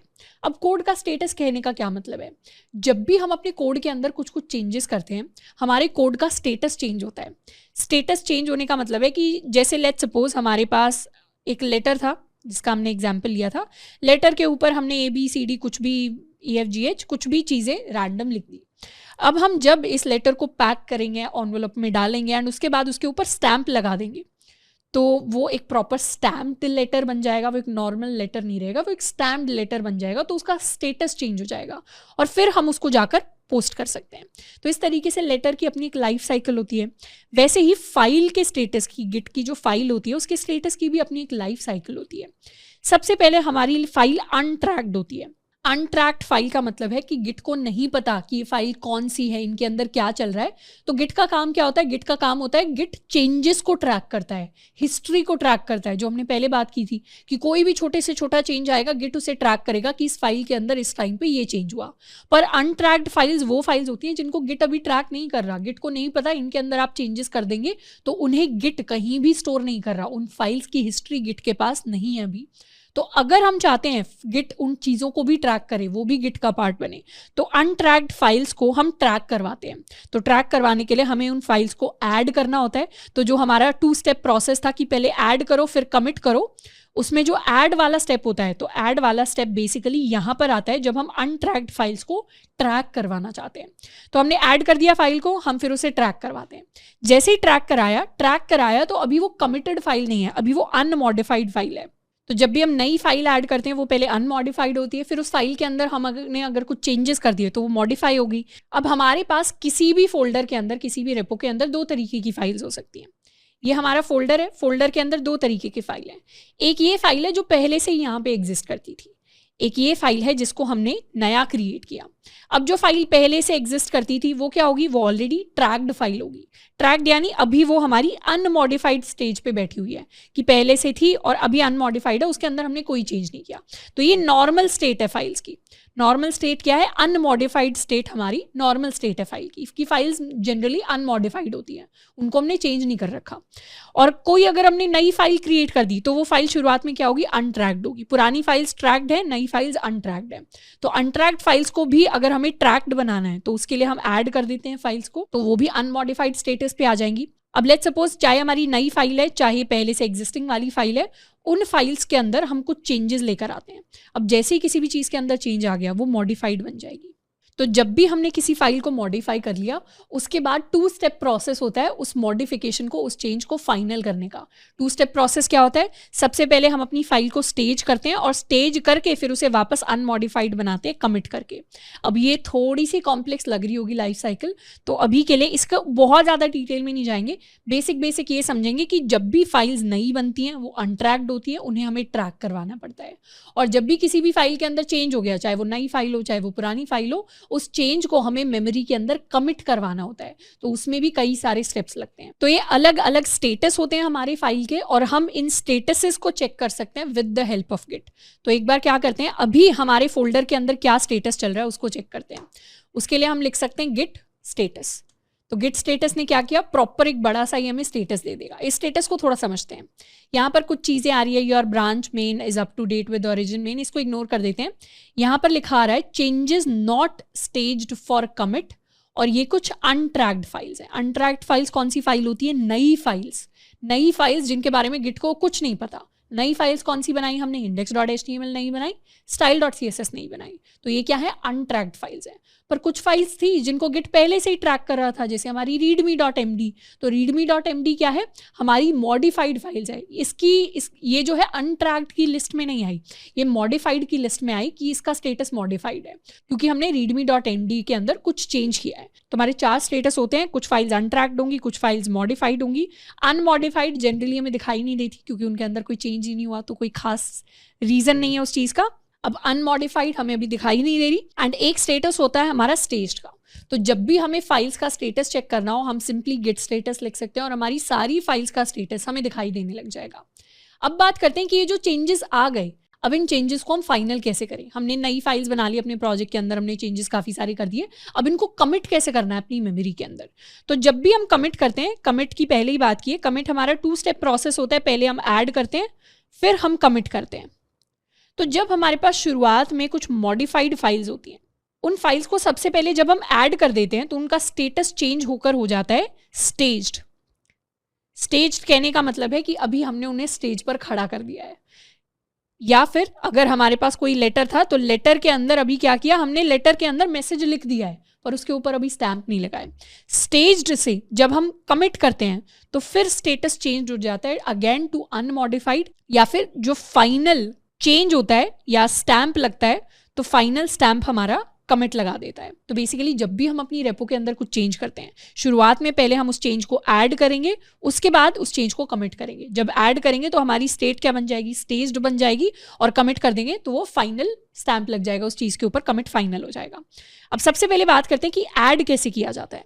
तो ऐड जो कमांड होती है उससे हम चीज़ों को ऐड करते हैं। इस कमांड का काम होता है टू ऐड न्यू या चेंज्ड फाइल्स। या तो आपने कोई बिल्कुल ही नई फाइल क्रिएट की होगी या पुरानी फाइल के अंदर चेंज किया होगा, उस चेंज को अगर हम अपनी वर्किंग डायरेक्टरी से गिट के स्टेजिंग एरिया में लेकर जाना चाहते हैं, वर्किंग डायरेक्टरी यहाँ पर जहाँ पर अभी हम काम कर रहे हैं, गिट का स्टेजिंग एरिया, यानी हमारे पास दो तरीके की चीज़ें होती है। एक तो है हमारी वर्किंग डायरेक्टरी, यानी जहाँ पर जिस स्टेट में हम अभी काम कर रहे हैं, एंड उसके अलावा एक होती है हमारी फाइनल स्टेट।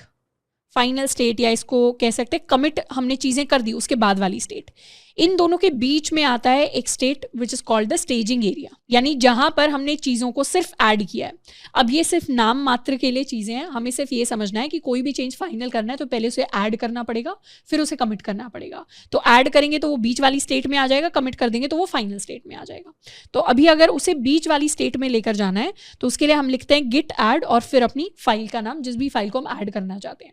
लेट्स सपोज हम index.html को ऐड करना चाहते हैं, तो उसके लिए हम लिख सकते हैं गिट ऐड और फिर अपनी इंडेक्स डॉट टैब प्रेस करेंगे तो वो ऑटो कंप्लीट भी कर देगा। एंटर करेंगे। अब गिट स्टेटस को चेक करेंगे तो क्या हुआ, एक फाइल को दिखा रहा है चेंजेस टू बी कमिटेड, यानी स्टेज कर दिया आपने इसको। ये क्या दिखा रहा है, स्टेज्ड दिखा रहा है इस फाइल को। ये जो न्यू फाइल थी index.html, इसको हमने स्टेज्ड कर दिया, स्टेज पे पहुंचा दिया। अब बस इसके साथ फाइनल चेंजेस करने बाकी हैं, पर बाकी जो मॉडिफाइड readme.md थी, style.css थी, इनको अभी तक ऐड नहीं किया। तो अभी तक सिर्फ इसको ऐड किया और इसको अब दिखा रहा है कि अब बस इसको आपको कमिट करना है, कि आपने स्टेज कर दिया, अब बस कमिट करना है। और नीचे वालियों के लिए क्या दिखा रहा है कि आपने स्टेज भी नहीं किया, और ये तो अनट्रैक्ड ही है। तो जो चीज़ स्टेज हो जाती है उसी को हम कमिट करते हैं। अब यहाँ पर एक तो है कि हम एक एक करके सारी फाइल्स के नाम लिखें, उसके साथ साथ इसको क्लियर कर लेते हैं, उसके साथ साथ हम चाहें तो सारी फाइल्स को एक साथ ऐड कर सकते हैं। तो उसके लिए हम लिखते हैं गिट ऐड डॉट, डॉट का मतलब होता है सब कुछ। जैसे ही एंटर किया, अब गिट स्टेटस चेक करेंगे तो अब दिखा रहे चेंजेस टू बी कमिटेड, यानी मॉडिफाइड और न्यू फाइल सारे के सारे आपने स्टेज कर दिए, सारे के सारे हमने ऐड कर दिए। अब जैसे ही हम ऐड करते हैं उसके बाद नेक्स्ट स्टेप आ जाता है हमारा कमिट करने का। कमिट करने का मतलब होता है, यानी रिश्ता पक्का कर लेना। कमिट करने का मतलब होता है that it is the record of change, कि ठीक है अभी तक आपने छोटे मोटे ठीक है सारे काफ़ी सारे चेंजेस किए होंगे, बहुत सारी फाइल्स बना ली, चेंज कर लिया, अब उन सारे चेंजेस पर एक ठप्पा लगने वाला है। तो जनरली हम क्या करते हैं, जैसे हमारे पास कुछ एक सेट ऑफ चीज़ें हमें करनी होती है, कोई प्रोजेक्ट है उसके अंदर मुझे एक बटन बनाना है, साइन अप का बटन बनाना है। तो साइन अप का जो बटन होगा उसके अंदर कई सारे चेंजेस तो हम करेंगे, तो उन सबको हम ऐड करेंगे और उन सबको एक साथ हम कमिट करेंगे। तो इस तरीके से बहुत सारे छोटे छोटे चेंजेस को ऐड करते हैं और फिर एक साथ हम बड़ा कमिट थोड़ा सा भेज सकते हैं। तो इस प्रोसेस को हम थोड़ा सा फॉलो करते हैं जब भी हम डेवलपमेंट कर रहे होते हैं। तो कमिट का मतलब होता है one set of reasonably good changes जिनको हम एक साथ क्लब कर सकते हैं। चेंजेस को कमिट करने के लिए हम लिखते हैं गिट कमिट -m यानी हम इसके साथ कुछ मैसेज लिखते हैं और उसके बाद डबल कोट्स के अंदर हम कुछ मैसेज टाइप करते हैं। अब यहाँ पर गिट कमिट के साथ कोई मैसेज लिखना कंपलसरी होता है और ये मैसेज जनरली हमें कुछ मीनिंगफुल मैसेज लिखना चाहिए कि हमने क्या करने की कोशिश करी है इन चेंजेस के साथ। जैसे यहाँ पर हम सिंपली लिख सकते हैं गिट कमिट -m और हमने क्या चेंजेस करने की कोशिश की है, हमने ऐड किया है न्यू फाइल्स। लेट्स सपोज हमारा चेंज ये था कि हमने नई फाइल्स को ऐड किया है, तो ये हमारा मैसेज हो गया। जैसे ही हम इसे एंटर करेंगे, यहाँ दिखा रहा है ऐड न्यू फाइल्स हो गया, हमने 3 फाइल्स ऐड की हैं, ये सारी लाइनें हमें कोड इंसर्ट किया इस तरीके से। और इस बार हम गिट स्टेटस को चेक करेंगे तो इस बार गिट स्टेटस दिखा रहा है, यहाँ पर ये गिट स्टेटस था, ये दिखा रहा है on branch main your branch is ahead of this by 1 commit. मतलब हमने अपने लोकल सिस्टम के अंदर, अपने कंप्यूटर के अंदर एक कमिट ज्यादा कर रखा है as compare to GitHub. GitHub के ऊपर तो अभी क्या है, रिफ्रेश करेंगे कुछ नहीं, हमारे सिस्टम के चेंजेस यहाँ पर नहीं, यहाँ पर तो लास्ट में अपडेट रीडमी है ना, index.html दिखेगी ना style.css दिखेगी। ये जो जितने भी चेंजेस हमने ऐड और कमिट किए ये सारे हमारे ही सिस्टम के अंदर है।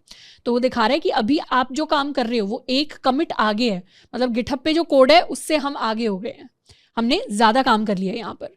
अब दिखा रहा है नथिंग टू कमिट, मतलब जितने भी चेंजेस आपने किए थे सारे कमिट हो चुके हैं, अब कुछ और नहीं है कमिट करने के लिए।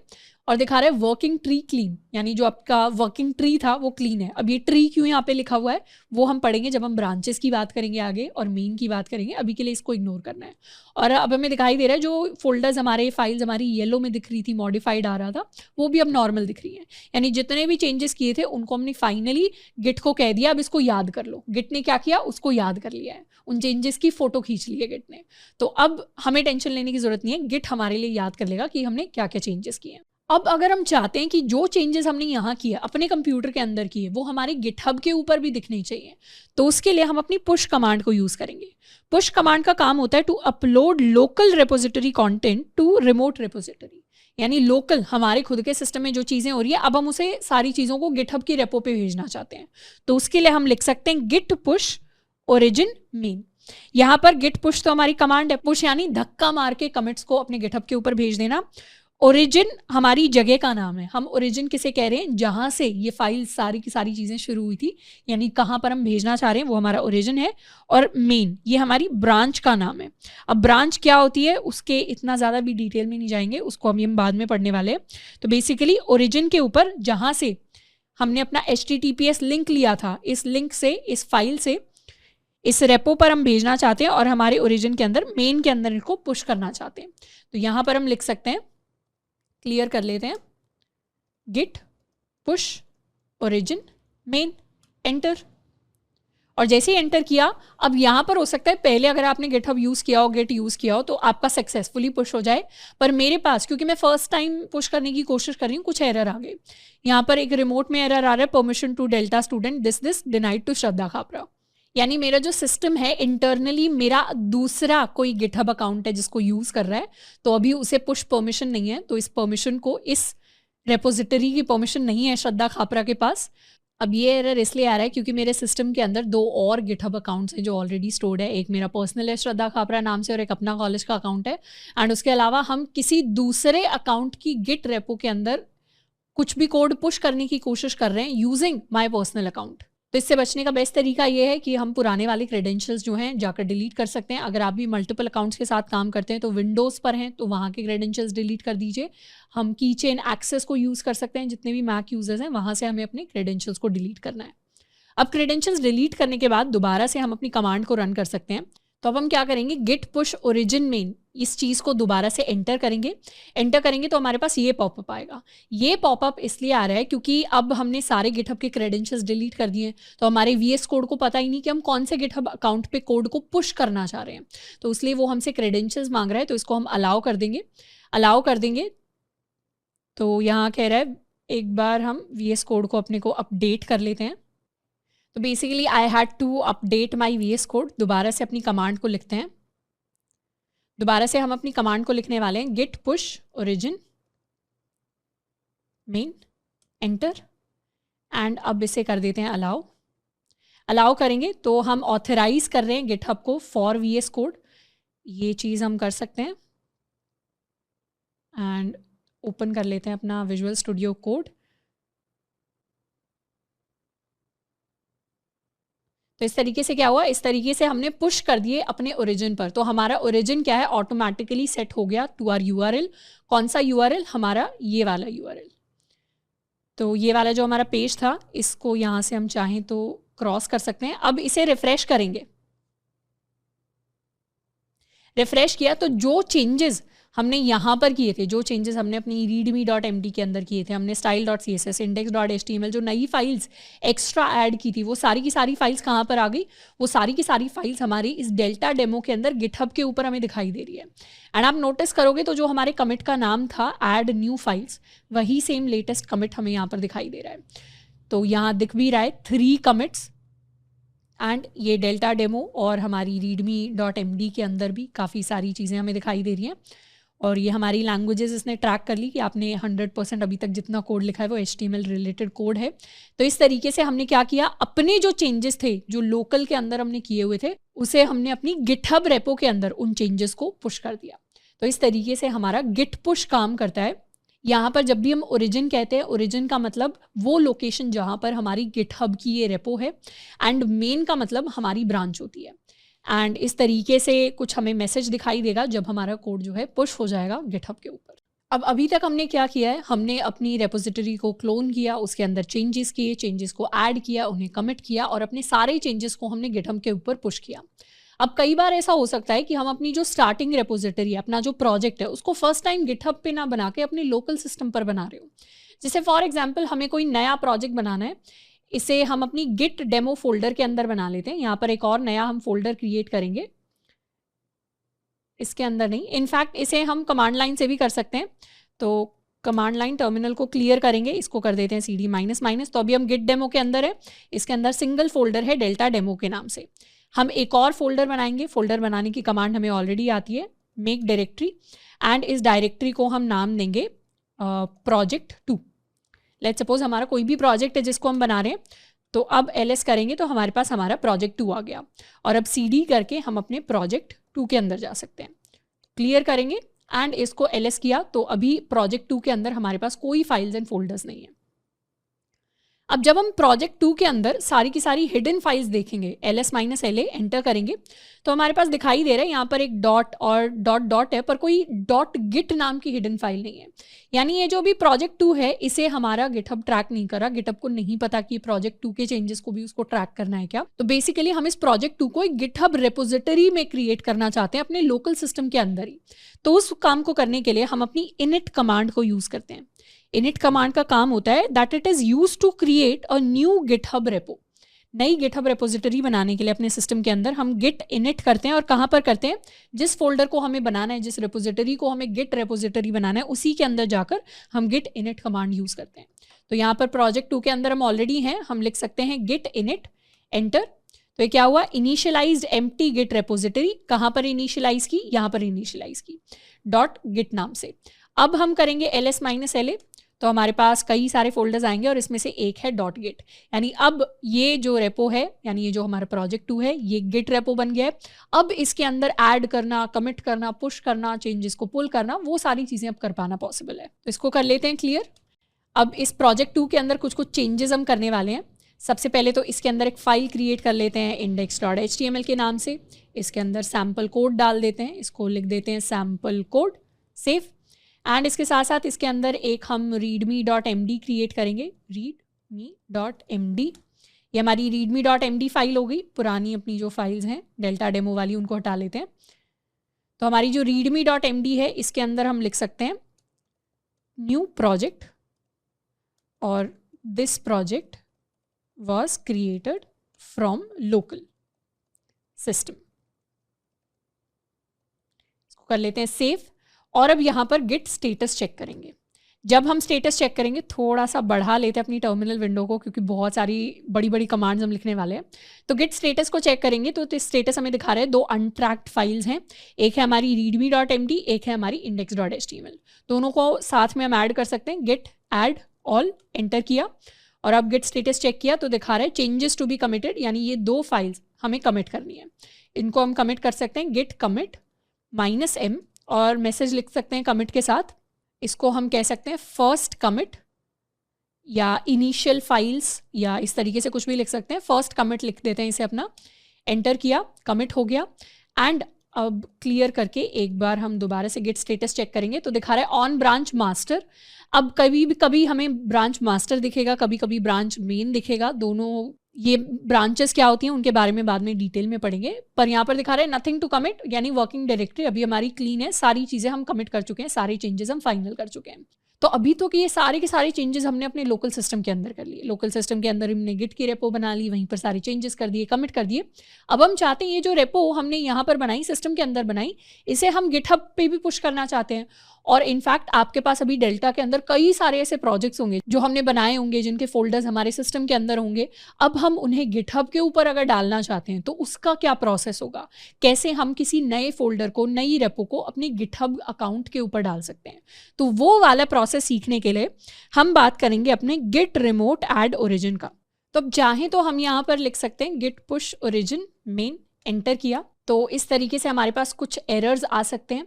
तो यहाँ पर हमें क्या करना है, यहाँ पर हमें एक नई रेपोजिटरी सेटअप करनी है अपने डेल्टा स्टूडेंट 101 के अंदर। तो हम अपनी प्रोफाइल के अंदर चले जाते हैं, प्रोफाइल के अंदर जाकर रेपोज में आ जाते हैं, और यहाँ से हम एक नई रेपोजिटरी क्रिएट करेंगे जिस रेपो के अंदर हम अपना ये वाला डेल्टा ये वाला प्रोजेक्ट 2 वाला अपना जो कोड है उसे पुश कर सकें। तो नई रेपो बनाने के लिए न्यू पर जाएंगे, इसको हम कह देते हैं अपना project 2, it's call it project 2, और इसे हम डिस्क्रिप्शन वगैरह नहीं देंगे, ना ही इसके अंदर हम अपनी रीडमी ऐड करने वाले हैं। क्रिएट कर लेते हैं एक रेपो। जैसे ही हम रेपो क्रिएट करेंगे, क्योंकि इसके अंदर अभी कुछ भी अवेलेबल नहीं है, तो यहाँ पर कुछ कुछ ऑप्शंस हमें दिखाई देंगे। ये ऑप्शंस हैं कि आपने यहाँ पर गिटहब के ऊपर रेपो तो बनानी, अब इसके ऊपर आप कोड को कैसे पुश कर सकते हैं उसके बेसिकली हमारे पास स्टेप्स हैं जो गिटहब हमें देने की कोशिश कर रहा है। अब वैसे तो मल्टीपल तरीके होते हैं पुश करने के, इनमें से हम क्या करेंगे, ये वाला जो लिंक हमें दिया हुआ है, सबसे पहले तो इसको हम सेट कर लेंगे एज आर रिमोट, यानी इस लिंक को एक बार कॉपी कर लेते हैं और यहाँ पर टर्मिनल में जाके हम अपनी कमांड रन करेंगे git remote add origin और फिर अपना लिंक। इस कमांड का बेसिक मतलब ये है कि सबसे पहले तो हम गिट के लिए कुछ रिमोट ऐड कर रहे हैं। रिमोट यानी जहां पर हम अपने कोड को पुश करना चाहते हैं उसको हम अपना अभी रिमोट कह रहे हैं, कि गिट के लिए हम अपना एक रिमोट ऐड कर रहे हैं जिसको हम नाम देंगे ओरिजिन, कि कहाँ ओरिजिन हो रहा है, क्या उसका ओरिजिन है, कौन से लिंक के ऊपर हम अपना कोड पुश करने की कोशिश करेंगे, जो भी हम लिंक स्पेसिफाई कर रहे हैं, यानी अपनी नई रेपोजिटरी। तो इसे लिखेंगे git remote add origin and फिर अपना लिंक पेस्ट एंटर। और इसे वेरीफाई करने के लिए हम लिख सकते हैं गिट रिमोट -v एंटर। तो ये क्या करेगा, अब हमें बता देगा कि हमारा क्या रिमोट है, मतलब जो भी लिंक जहां पर हमारी जो रेपो है उसका कोड पुश होगा या जहां से कोड पुल किया जाएगा, फेच किया जाएगा, वो कौन सा लिंक है। तो उसको हमने सेट कर दिया है ओरिजिन। हमारा ये वाला लिंक है कि डेल्टा स्टूडेंट 101 प्रोफाइल के अंदर जो हमने प्रोजेक्ट 2 बनाया है, गिट रेपो बनाई है, उसके अंदर उससे अब हमारी ये वाली लोकल सिस्टम वाली रेपो जुड़ गई है और वहीं से सारा पुश एंड पुल वाला ऑपरेशन होने वाला है। तो इसे हम यूज करते हैं गिट रिमोट -v को टू वेरीफाई रिमोट, वेरीफाई करने के लिए कि रिमोट सेट हो गया है ढंग से या नहीं हुआ। इसके अलावा हमारे पास एक और ऑप्शन होता है गिट ब्रांच का, जो हमें हमारी करंट ब्रांच बताती है। वैसे ब्रांच को बाद में हम डिटेल में पढ़ेंगे, पर ब्रांच का बेसिक मतलब ये है कि अगर हम कोई काम कर रहे हैं तो एक तो होती है बाय डिफॉल्ट हमारी मेन ब्रांच, यानी हमने एक कमिट किया, अगला कमिट किया, सारे कमिट किए, तो वो सारे के सारे एक सीक्वेंस में एक ब्रांच के अंदर स्टोर होते हैं।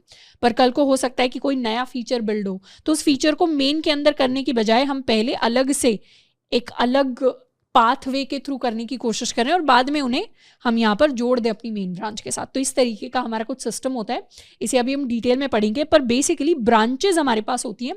अब जनरली जब ग्रुप प्रोजेक्ट्स में काम होता है तो हो सकता है हम 3 दोस्त हैं ABC, अब जब भी ग्रुप में काम कर रहे होते हैं तो A अपनी अलग ब्रांच बनाकर उसके ऊपर काम करेंगे, B अपनी अलग ब्रांच बनाकर उसके ऊपर काम करेंगे, C अपनी अलग ब्रांच बनाकर उसके ऊपर काम करेंगे और लास्ट में सारे लोग अपना कोड जोड़ लेंगे। तो इस तरीके से भी काम होता है। तो अपनी जो भी ब्रांच है उसे चेक करने के लिए हम गिट ब्रांच लिखते हैं। तो यहाँ हम चेक कर सकते हैं गिट ब्रांच, एंटर किया तो अभी दिखा रहा है गिट ब्रांच क्या है, मास्टर के इक्वल है। अभी कौन सी ब्रांच है, मास्टर। तो पहले क्या होता था, पहले गिटहब के ऊपर जितनी भी हमारी गिट रिपोज होती थी सबकी डिफॉल्ट और सबसे मेन ब्रांच जो होती थी उसको मास्टर बोला जाता था। पर क्योंकि मास्टर इंग्लिश के अंदर एक काफ़ी डेरोगेटरी टर्म मानी जाती है, तो रिसेंटली गिटहब ने क्या किया है, मास्टर को चेंज करके जो डिफॉल्ट ब्रांच है उसको मेन कर दिया है। तो हमें भी वही सेम चेंज अपनी लोकल रेपो के अंदर लेकर आना पड़ेगा। तो उसके लिए हम लिखते हैं गिट ब्रांच -m मेन, यानी हम अपनी मास्टर ब्रांच का नाम चेंज कर रहे हैं यहाँ पर, क्योंकि अब जो मेन ब्रांच होती है उसका नाम मेन ही होता है, उसका नाम मास्टर नहीं होता, जो हमारी डिफॉल्ट ब्रांच होती है। तो इसीलिए जो हमारी मास्टर ब्रांच है उसको हम रीनेम कर लेंगे पहले। तो इसको लिख लेते हैं गिट ब्रांच -m और फिर अपना नया नाम लिख देंगे which is equal to main. इसको कर लेंगे एंटर। अब दोबारा गिट ब्रांच करेंगे तो अब हमारी जो मेन ब्रांच है उसका नाम हमारे पास मेन ही आ गया।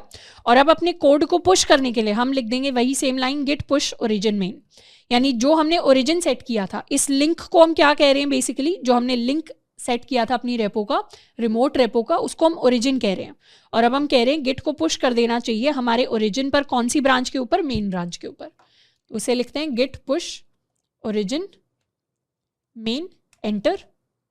तो क्या हुआ, सारा का सारा कोड हमारा पुश हो गया हमारी मेन ब्रांच के ऊपर जो हमने ओरिजिन सेट किया था उसके ऊपर। इस कोड को इस यहाँ पर प्रोजेक्ट 2 को रिफ्रेश कर लेते हैं गिटहब पे। रिफ्रेश किया तो हमें दिख रहा है readme.md आ गया, index.html आ गया, this project was created from local system and हमारा कमिट हमें दिखाई दे रहा है।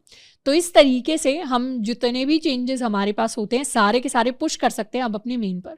अब कल को अगर हमें कोई और चेंज करना है, जैसे लेट्स सपोज यहाँ पर हम लिख सकते हैं क्रिएटेड बाय श्रद्धा खापरा, इसको कर लेते हैं सेव एंड यहाँ पे अब कर लेते हैं क्लियर। तो गिट स्टेटस चेक करेंगे, ये स्टेटस के अंदर अभी चीज़ें नहीं हैं। अब हम गिट ऐड कर सकते हैं, सब कुछ ऐड कर लेते हैं। अब गिट कमिट कर देते हैं, कमिट -m। क्या कमिट किया हमने? ऐड नेम किया, एंटर किया और अब दोबारा से कर सकते हैं git push origin main, enter. तो सारे के सारे चेंजेस अब गिटहब पर आ गए। रिफ्रेश करेंगे तो यहाँ दिखाई दे रहा है कि readme.md में लास्ट जो चेंज हुआ था that was to add the name. क्या नेम ऐड हुआ? Created by Shraddha Khapra. तो इस तरीके से अगर हमें और भी अब फ्यूचर के चेंजेस करने होंगे, हम सिंपली उसी प्रोसेस, उसी फ्लो में उन चेंजेस को कर सकते हैं। तो यहाँ से हमने सीखा कि वो रेपो जो हम अपने सिस्टम के अंदर क्रिएट करते हैं उनको कैसे हम गिटहब के ऊपर भेज सकते हैं, उन्हें पुश कर सकते हैं। अब यहाँ पर एक और चीज़, जब भी हम गिट पुश ओरिजिन मेन लिखते हैं तो इसकी जगह हम सिंपली एक बार लिख सकते हैं git push -u origin main. तो ये लाइन लिखने का बेसिक मतलब ये होगा कि हम क्या कर रहे हैं, ओरिजिन को सेट कर रहे हैं। -u का मतलब होता है अपस्ट्रीम को क्रिएट करना। बेसिकली हम सेट कर रहे हैं कि जब भी हम ओरिजिन की बात कर रहे हैं हम किसकी बात कर रहे हैं। तो अगर हमने गिट पुश ओरिजिन मेन की जगह एक बार भी ये लिख दिया तो उसके बाद जब भी हमें पुश करना होगा हम सिंपली गिट पुश लिख सकते हैं। हमें बार बार ओरिजिन मेन लिखने की जरूरत नहीं पड़ेगी, बस हमें एक बार सिंगल बार -u वाला फ्लैग जो है यूज़ करना पड़ेगा। इसको कैसे करना है वो एक बार देख लेते हैं। जैसे अभी हम कर सकते हैं git push origin -u origin main, enter किया तो अभी दिखा रहा है सब कुछ अप टू डेट है। तो उसके लिए एक छोटा सा चेंज कर लेते हैं। तो ये हमने चेंज कर दिया डॉट लिखकर। अब गिट स्टेटस देखेंगे तो दिखा रहा है कि यहाँ चेंज हो गया है। अब जब भी हमारे पास ऐसा कुछ चेंज होता है जिसमें हमने सिर्फ एक ही फाइल को मॉडिफाई किया है या सिर्फ फाइल्स को मॉडिफाई किया, कोई नई फाइल नहीं क्रिएट की, कोई अनट्रैक्ड फाइल नहीं क्रिएट की, तो उस केस में हम कमिट एंड ऐड एक साथ कर सकते हैं। उसके लिए हम लिखते हैं गिट कमिट -am, यानी ऐड भी कर दो और मैसेज भी लिख दो और उसमें मैसेज हम लिखेंगे एडेड डॉट, एंटर किया तो ये हमारा सारा का सारा कमिट एंड ऐड एक साथ हो गया।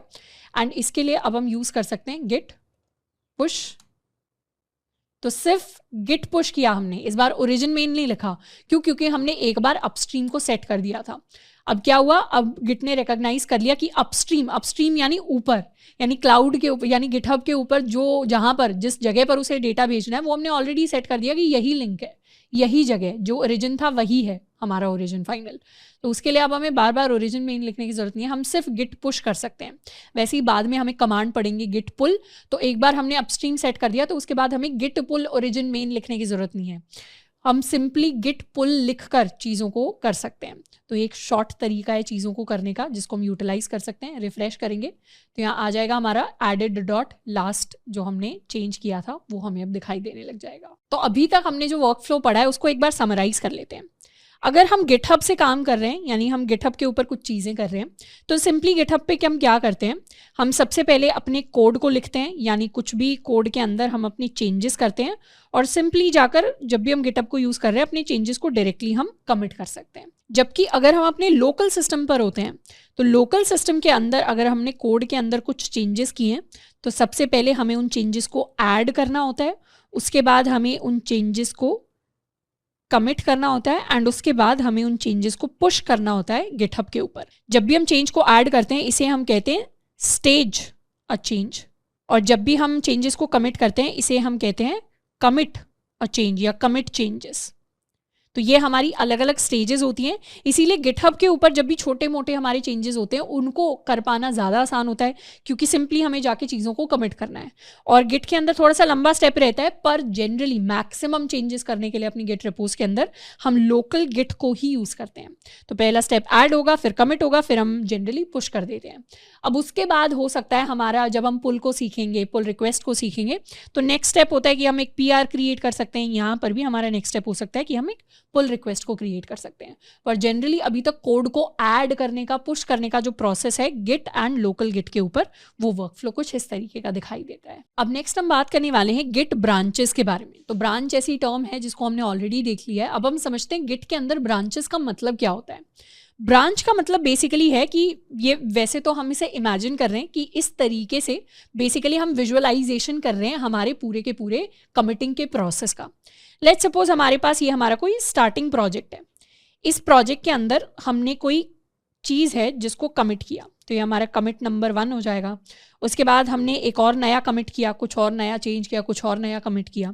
अब जैसे ही हमने ये चेंज किया, लेट्स सपोज हमारे प्रोजेक्ट के ऊपर हमने क्या किया, index.html को बिल्ड कर लिया। अब हमें फील होता है कि index.html के अंदर हम एक और नया फीचर है जिसको ऐड कर सकते हैं। तो ऐड करने के लिए हम क्या कर सकते हैं, अपनी एक अलग ब्रांच बना सकते हैं। और अलग ब्रांच बनाने का मतलब है कि यहाँ तक जितना भी कोड था हमारे प्रोजेक्ट के अंदर, वो सारा का सारा कोड कॉपी होकर यहाँ पर आ जाएगा, एक अलग ही लोकेशन के अंदर आ जाएगा।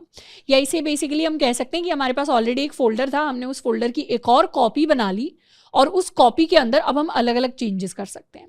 पर उस फोल्डर की जो ओरिजिनल कॉपी थी वो हमेशा सेम ही रही। उसके अंदर चाहे तो पैरेलली चेंजेस हो सकते हैं और इस नई कॉपी के अंदर भी चेंजेस हो सकते हैं, पर ये एक सेपरेट कॉपी है वहां तक के सारे चेंजेस की। तो ये हमने एक सेपरेट ब्रांच बना ली। अब हमारा कोई भी अलग फीचर हो सकता है। लेट्स सपोज यहाँ तक हमने सिर्फ HTML फाइल को लिखा था, अब फीचर में हम क्या कर रहे हैं, स्टाइलिंग को इम्प्रूव कर रहे हैं, तो नई CSS फाइल हमने बनाई है। तो इसके अंदर हमारा कोई कमिट 3 होगा जो हम कर रहे हैं, कोई कमिट 4 होगा जो हम कर रहे हैं, कोई कमिट 5 होगा जो हम कर रहे हैं। और इस ब्रांच को, ये जो अलग हमने फोल्डर बना लिया, उसी सेम की कॉपी बना ली और जिसके अंदर अब हम नए चेंजेस कर रहे हैं, इसको हमने फीचर नाम दे दिया। तो अपनी ब्रांच को हम कुछ भी नाम दे सकते हैं, पर हमारी एक मेन ब्रांच है जो चलती रहती है। मतलब जिसके अंदर से हमने शुरुआत की थी, जो हमारी डिफ़ॉल्ट ब्रांच होती है। यहाँ वैसे मास्टर लिखा हुआ है, हम इसे अब रीनेम करके मेन कहते हैं। अब हम चाहें तो पैरेलली, जैसे लेट्स सपोज डेवलपमेंट टीम के अंदर 3-4 डेवलपर्स हैं जो काम कर रहे हैं। एक डेवलपर है जो एक फीचर के ऊपर काम कर रहा है, तो उसने यहाँ से कॉपी किया और अपने फीचर के ऊपर काम कर रहा है। पर उस टाइम पर बाकी डेवलपर्स उसका वेट तो नहीं करेंगे कि ये जब तक स्टाइलिंग लिख रहा है तब तक हम कुछ ना करें। हम क्या कर सकते हैं, जब तक वहाँ पर CSS का कोड लिखा जा रहा है, CSS वाला बंदा, फ्रंट एंड वाला जब तक अपना कोड लिख रहा है, तब तक हम अपना जावास्क्रिप्ट का कोड लिख सकते हैं।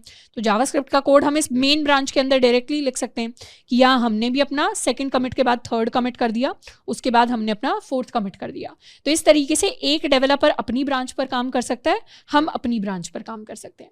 तो जनरली यही होता है कि अगर किसी ग्रुप के अंदर 3 लोग हैं, तो एक इनिशियल कुछ कमिट्स हो जाते हैं। इनिशियल कमिट के बाद एक व्यक्ति अपनी ब्रांच बना लेता है, दूसरा व्यक्ति अपनी ब्रांच बना लेता है, तीसरा व्यक्ति अपनी ब्रांच बना लेता है।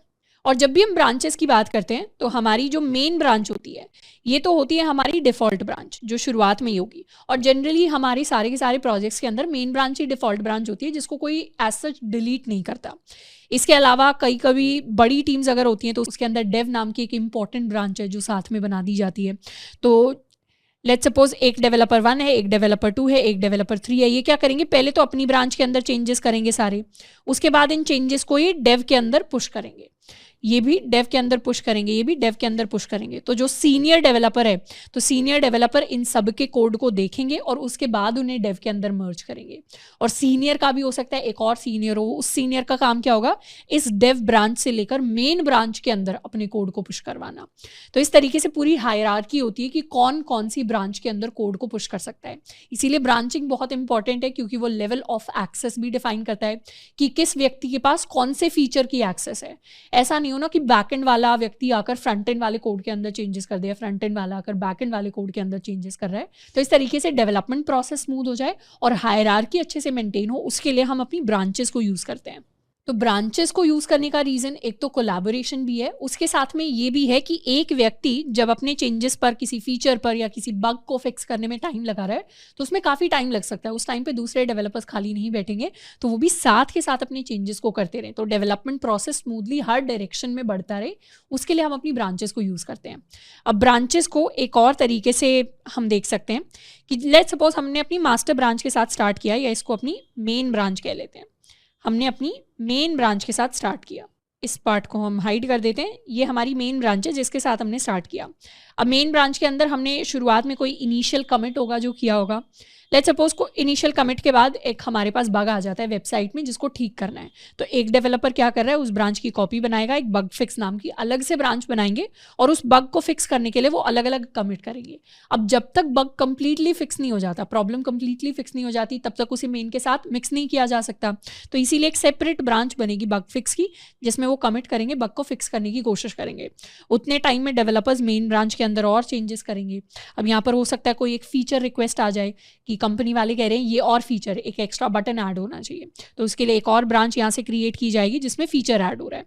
अब जैसे ही बग फिक्स हो जाएगा, मतलब अपडेटेड कोड आ गया, वैसे ही क्या करेंगे, ये ब्रांच मेन के साथ मर्ज हो जाएगी। तो यहाँ पर ये जो कमिट आया, इस कमिट के अंदर ये बेसिकली हमारा मर्ज कमिट है। मर्ज कहने का मतलब है कि इसके अंदर कुछ चेंजेस अच्छे हो गए होंगे, उन चेंजेस को हम चाहते हैं वो चेंजेस मेन के अंदर भी दिखाई दें, कोई बग कोई प्रॉब्लम थी वो तो वो मेन के अंदर भी फिक्स हो, तो उसे हम मर्ज कर देंगे। तो दो ब्रांचेस को हम मर्ज भी कर सकते हैं। मर्ज करने का मतलब है दोनों ब्रांचेस से एक कॉमन कोड निकाल कर लेकर आना, ताकि दोनों ब्रांचेस के अंदर कोड सेम हो जाए। अभी हो सकता है बग के अंदर कुछ और कोड चल रहा हो, मेन के अंदर कुछ और कोड चल रहा है, दोनों के अंदर जब सेम कोड हो जाए उसको मर्ज करना कह देते हैं। और उसके बाद जब फीचर बिल्ड हो जाएगा तो फीचर को भी आकर हम मेन के साथ मर्ज कर देंगे, तो इन तीनों ब्रांचेस में अब सेम कोड हो जाएगा। अब क्योंकि बाद में जाके बग फिक्स हमारा हो ही गया ऑलरेडी और मेन के अंदर भी हमने उसे मर्ज कर दिया है, तो हम चाहें तो अपनी बग फिक्स को बाद में डिलीट कर सकते हैं, फीचर को चाहें तो बाद में हम डिलीट कर सकते हैं। तो इस तरीके से हमारा ब्रांचेस का कॉन्सेप्ट काम करता है डेवलपमेंट के अंदर। अब नेक्स्ट हम बात करने वाले हैं अपनी ब्रांच रिलेटेड कमांड्स के बारे में। इनमें से सबसे पहली कमांड है हमारी गिट ब्रांच, जिसको हम ऑलरेडी चेक कर चुके हैं कि ये कैसे काम करती है। जैसे यहाँ पर अपने प्रोजेक्ट 2 में आ जाते हैं। अभी अगर हमें अपनी ब्रांच देखनी है तो उसके लिए हम चेक कर सकते हैं कि हमारी कौन सी ब्रांच चल रही है, मेन ब्रांच चल रही है।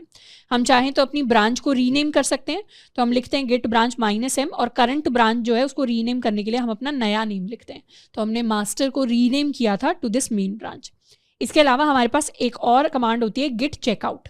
गिट चेकआउट का काम होता है टू नेविगेट करना, यानी एक ब्रांच से दूसरी ब्रांच के अंदर जाना। तो अगर हमें किसी दूसरी ब्रांच के अंदर जाना है तो हम सिंपली लिख सकते हैं गिट चेकआउट और उस ब्रांच का नाम। और अभी के लिए, जैसे अभी हमारे पास सिर्फ एक ही ब्रांच है तो हम कहाँ जाएं नेविगेट करके, तो उस काम को करने के लिए हम लिख सकते हैं git checkout -b new branch name.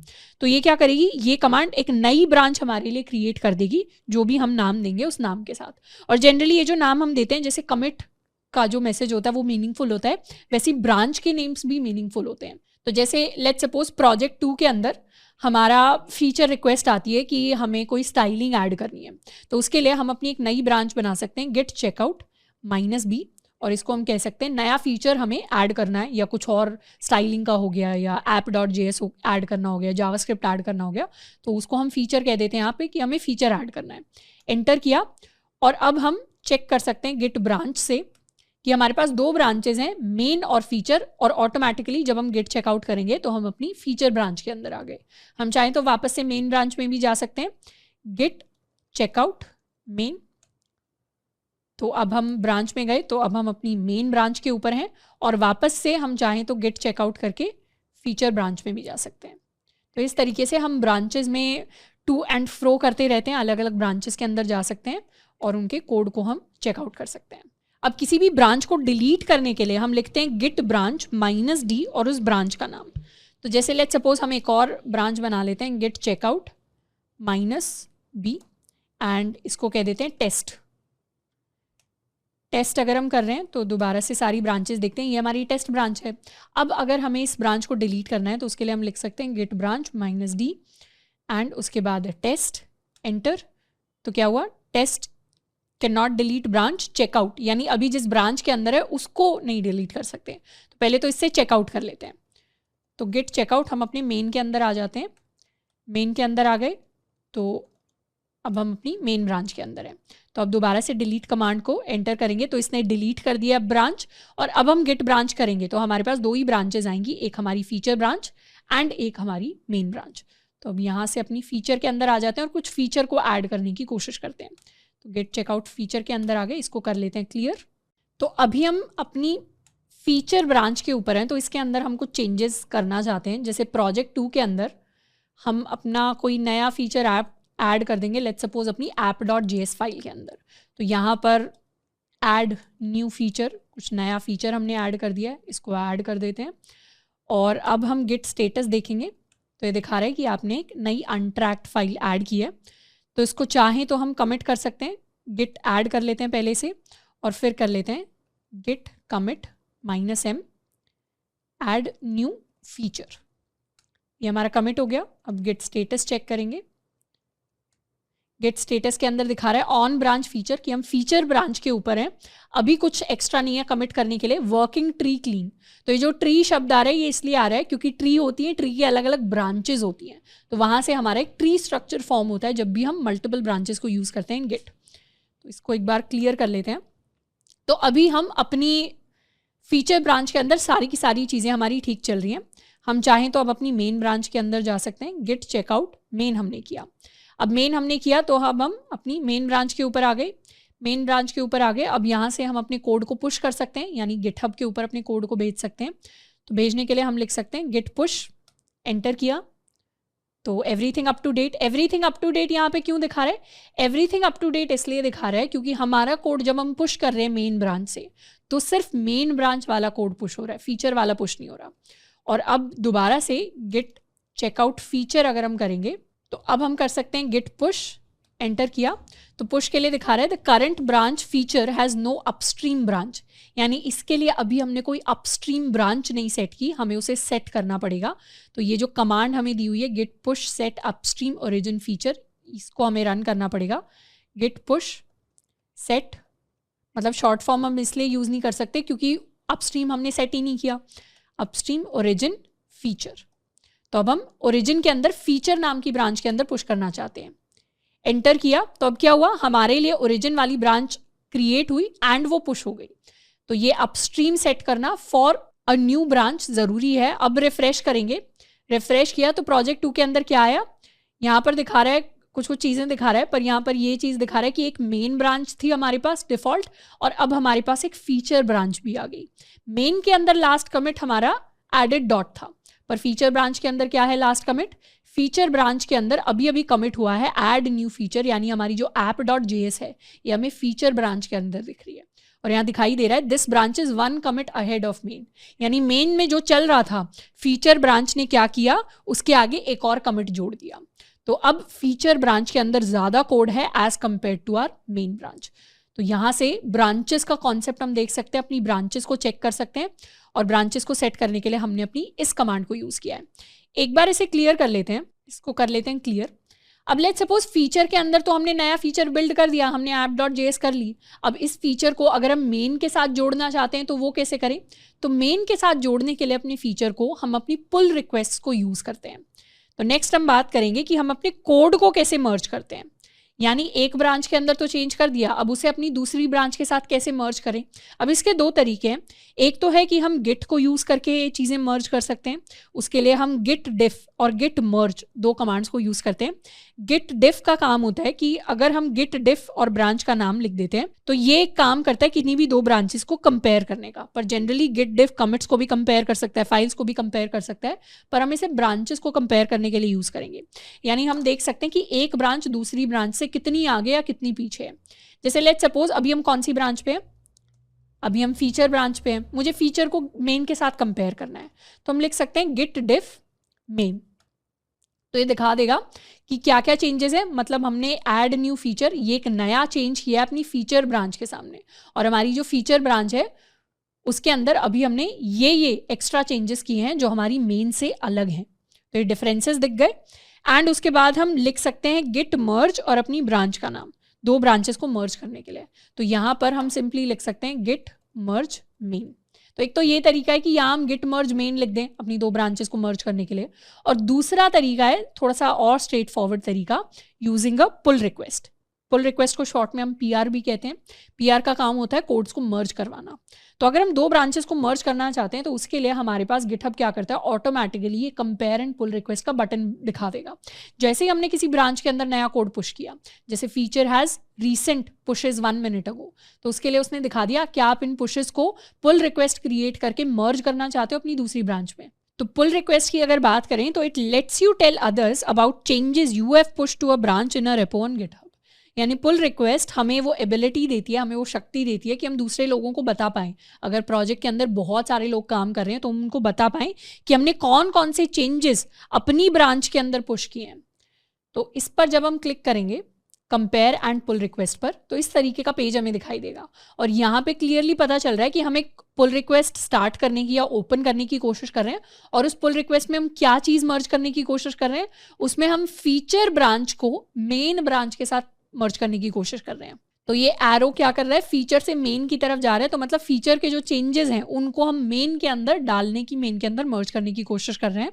अब इस तरीके से हम अपनी पुल रिक्वेस्ट क्रिएट कर सकते हैं जब भी हम एक ब्रांच के चेंजेस को दूसरी ब्रांच के अंदर मर्ज करना चाह रहे हैं तो, या कहीं भी एक जगह के एक रेपो के चेंजेस को दूसरी रेपो के अंदर मर्ज करना चाह रहे हैं तो जब भी कोड को हम मर्ज करना चाह रहे हैं तो उसके लिए हम अपनी पीआर को क्रिएट करते हैं, और जब भी पुल रिक्वेस्ट को क्रिएट करते हैं हम उसके साथ कुछ इस तरीके से एक मैसेज लिखकर भेजते हैं कि ये जो पीआर है, जो पुल रिक्वेस्ट हम क्रिएट कर रहे हैं, कि हमारा मर्ज करने का रीज़न क्या है, आप कौन सा नया कोड ऐड कर रहे हो या क्यों ऐड कर रहे हो। तो उसके लिए यहाँ पर हम लिख सकते हैं कि एडेड अ न्यू फीचर, कि हमने एक नया फीचर ऐड किया है, और साथ के साथ हम अपना कोई कमेंट लिख सकते हैं कि added new features in app.js file. इस तरीके से हमने कुछ लिख दिया डिस्क्रिप्शन के अंदर, और हम एक पुल रिक्वेस्ट को क्रिएट कर सकते हैं। It is always a good practice कि जब भी हम पीआर को क्रिएट करें वहाँ पर हम कुछ कमेंट लिख कर दें कि इस पीआर को क्रिएट करने के पीछे क्या रीज़न है, क्यों हम इसे क्रिएट करना चाहते हैं। क्योंकि जनरली अभी तो क्या है, हम अपना खुद सिंगल अकाउंट चला रहे हैं, एक ही अकाउंट के ऊपर हम ही पीआर क्रिएट करेंगे और हम ही कोड को मर्ज करेंगे। तो पर जब भी हम इंटर्नशिप कर रहे होंगे या जॉब कर रहे होंगे, या अगर हम बहुत सारे लोगों के साथ प्रोजेक्ट पे काम कर रहे हैं, तो वहाँ पर कई सारे लोग होंगे, तो वहाँ पर हर व्यक्ति को बताना पड़ेगा कि वो जो एक नया कोड मर्ज करने की कोशिश कर रहे हैं उसके पीछे क्या रीज़न है, ताकि सारे लोगों को समझ में आए कि कोड के अंदर, रेपो के अंदर क्या क्या चेंजेस चल रहे हैं। तो जैसे इस तरीके से हमने क्या किया, कॉमेंट ऐड कर दिया कि एक कॉमेंट है इस पुल रिक्वेस्ट के साथ।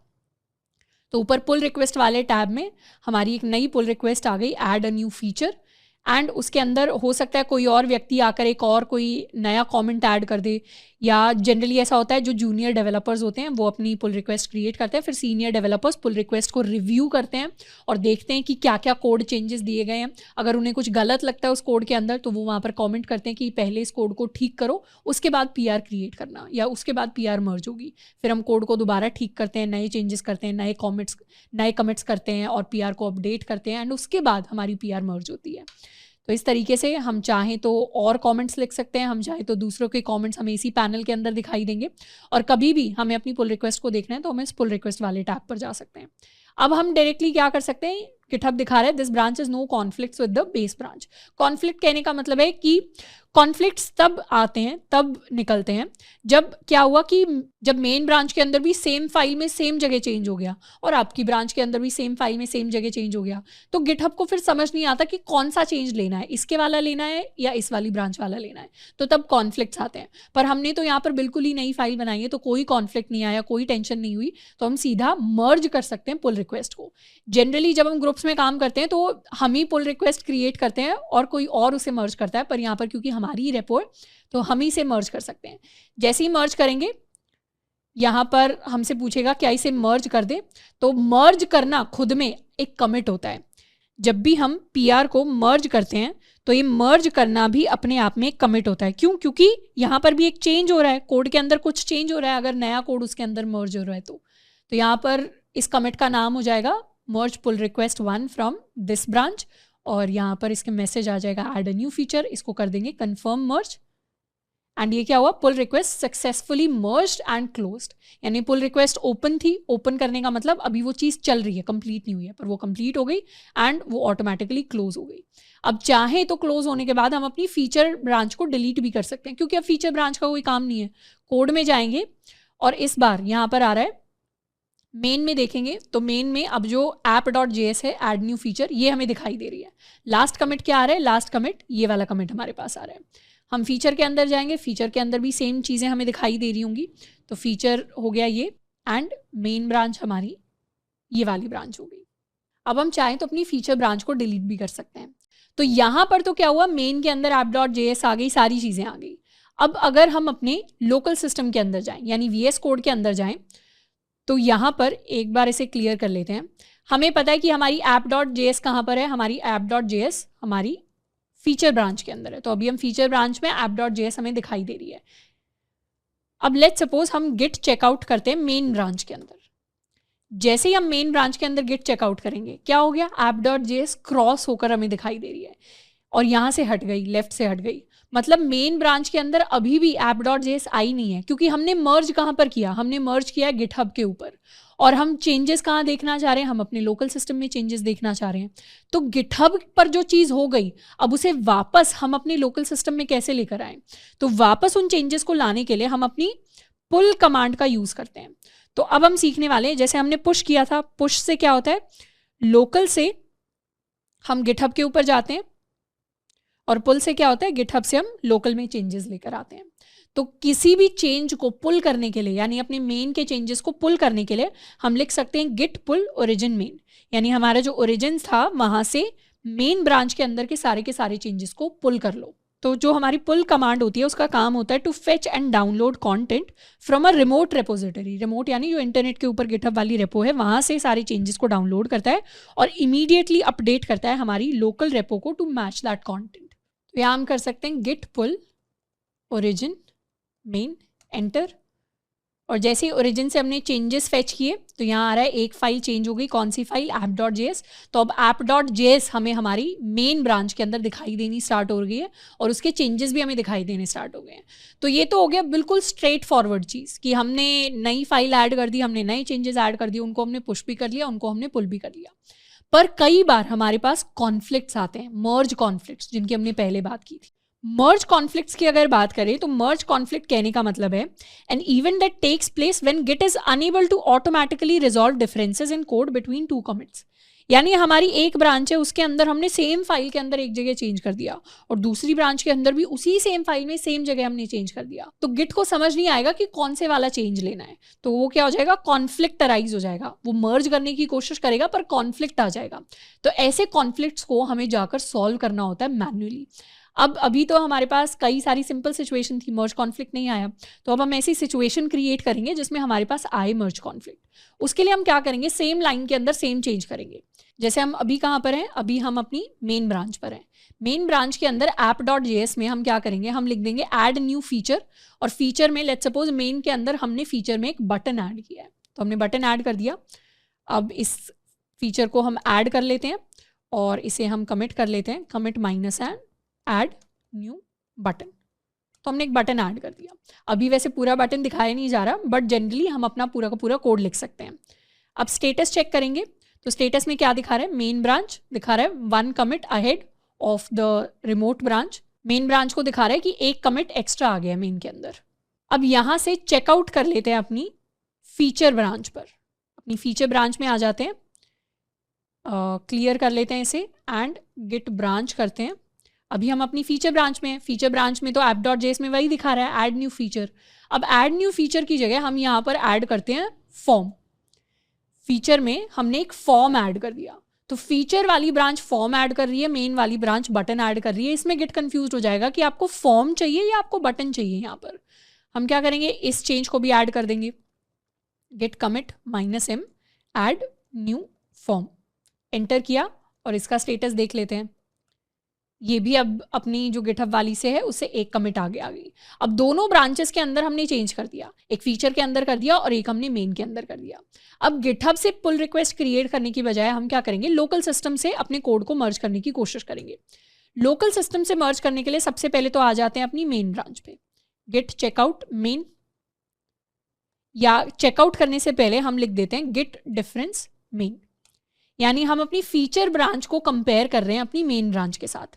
तो मेन ब्रांच से कंपेयर करने के लिए हमें दिख रहा है कि हमारी मेन ब्रांच के अंदर तो ये वाली लाइन लिखी हुई है ऐड न्यू फीचर बटन, और हमारी के अंदर लिखा हुआ है ऐड न्यू फीचर फॉर्म। तो दोनों के अंदर एक डिफरेंस आ गया। यही डिफरेंस कॉन्फ्लिक्ट लेकर आएगा। कैसे लेकर आएगा, हम सिंपली जा सकते हैं, हम एक बार जाते हैं अपनी मेन के अंदर, गिट चेकआउट मेन के अंदर, और यहाँ पर देख सकते हैं गिट डिफरेंस फीचर। तो मेन ब्रांच क्या कह रही है, मेन ब्रांच कह रही है फीचर ने फॉर्म ऐड कर दिया पर मुझे तो बटन ऐड करना था। अब हम दोनों को मर्ज करेंगे। तो मर्ज करने की कमांड हमने ऑलरेडी देखी थी। हम लिख सकते हैं गिट मर्ज, और हम कौन सी ब्रांच के साथ मर्ज करना चाहते हैं, हम अपनी फीचर ब्रांच के साथ मर्ज करना चाहते हैं। अभी हम कहाँ पर हैं, हम अपनी मेन ब्रांच पे हैं और हम कर देंगे फीचर के साथ मर्ज, गिट मर्ज फीचर। जैसे ही एंटर करेंगे वैसे क्या हुआ, इस तरीके से क्या हुआ, कॉन्फ्लिक्ट्स आ गए, रिजॉल्व इन मर्ज एडिटर, इस तरीके से हमारे पास कॉन्फ्लिक्ट आ गए। और ये हाईलाइट कर रहा है VS कोड, यहाँ पर दिखा रहा है ऑटो मर्जिंग app.js, वहाँ पर ऑटो मर्ज करने से क्या हुआ, कॉन्फ्लिक्ट आ गया। और अब हमें इस कॉन्फ्लिक्ट को रिजॉल्व करना है यानी सॉल्व करना है। अब VS कोड एक बहुत अच्छा एडिटर है, तो वो आपको काफ़ी सारे ऑप्शंस ऑटोमेटिकली दे देगा। एक्सेप्ट करंट चेंज, यानी हम मेन ब्रांच पर अगर हैं तो मुझे तो मेन ब्रांच वाले ही चेंजेस चाहिए, फीचर वाले इग्नोर कर दो, उसका डायरेक्ट ऑप्शन हमारे पास होता है।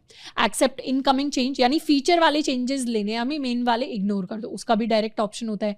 दोनों के ही चेंजेस लो, यानी एक फॉर्म भी ऐड करो, बटन भी ऐड करो, दोनों का भी हमारे पास ऑप्शन होता है। और कंपेयर चेंजेस, तो इस तरीके से VS कोड हमें स्मार्टली काफ़ी सारे ऑप्शन दे देता है। बाकी हम इसे मैन्युअली सॉल्व करने की कोशिश करेंगे। ये जो एक्स्ट्रा लाइन ऐड हुई हैं हम इनको डिलीट कर सकते हैं। जैसे वैसे तो ये दिखा रही हैं कि अभी करंट चेंज क्या है कि हमने मेन के अंदर बटन ऐड किया, और इनकमिंग चेंज मतलब नया चेंज कहाँ से आ रहा है, फीचर ब्रांच से हमारा नया चेंज आ रहा है जिसके अंदर फॉर्म ऐड हो रहा है। तो हम क्या करेंगे, मैनुअली ये जो एक्स्ट्रा चीज़ें हैं इनको हम डिलीट कर देंगे, इसको भी डिलीट कर देते हैं। और हम क्या चाहते हैं, हम चाहते हैं बटन भी ऐड हो और फॉर्म भी ऐड हो। तो इन लाइनों को इस तरीके से हम कर सकते हैं और इसको कर लेते हैं सेव। तो ये क्या हो गया, ये हमने अपने कॉन्फ्लिक्ट को रिजॉल्व कर लिया मैन्युअली कि हमें तो दोनों चेंजेस चाहिए। हम चाहें तो एक चेंज भी रख सकते हैं, इसको फॉर्म को हटा सकते हैं या ऊपर जाके बटन को हटा सकते हैं, कोई भी कोड हटा सकते हैं, तो उससे हमारा एक चेंज आ जाएगा। नहीं तो हम चाहें तो दोनों चेंजेस। और अब अगर स्टेटस चेक करेंगे, गिट स्टेटस, तो गिट स्टेटस में क्या दिखा रहा है, गिट स्टेटस में दिखा रहा है कि ठीक है आपने कॉन्फ्लिक्ट तो रिजॉल्व कर लिया, पर अभी हमारे पास मॉडिफाइड फाइल है कि app.js क्या हो गई है, मॉडिफाई हो गई है। तो इसके चेंजेस को हमें ऐड करना पड़ेगा। तो गिट ऐड कर लेते हैं, स्टेटस चेक करते हैं, ऐड कर लिया। तो अब इसे हमें कमिट करना है, तो गिट कमिट कर लेते हैं -m और मर्ज न्यू फीचर, या इसे कह देते हैं मर्ज विद फीचर। हमने इसे मर्ज कर लिया फीचर के साथ, इसको हम कर देते हैं एंटर। तो अब ये मर्ज हो गई है ब्रांच फीचर के साथ। अब हम चाहें तो यहाँ पर इस कोड को पुश कर सकते हैं to our origin main. Code को हमने पुश कर दिया, रिफ्रेश करेंगे तो यहाँ पर लास्ट कमिट जो दिखाएगा वो होगा मर्ज विद फीचर, और app.js के अंदर जाएंगे तो हमारे दोनों फीचर्स हमें एडेड मिलेंगे।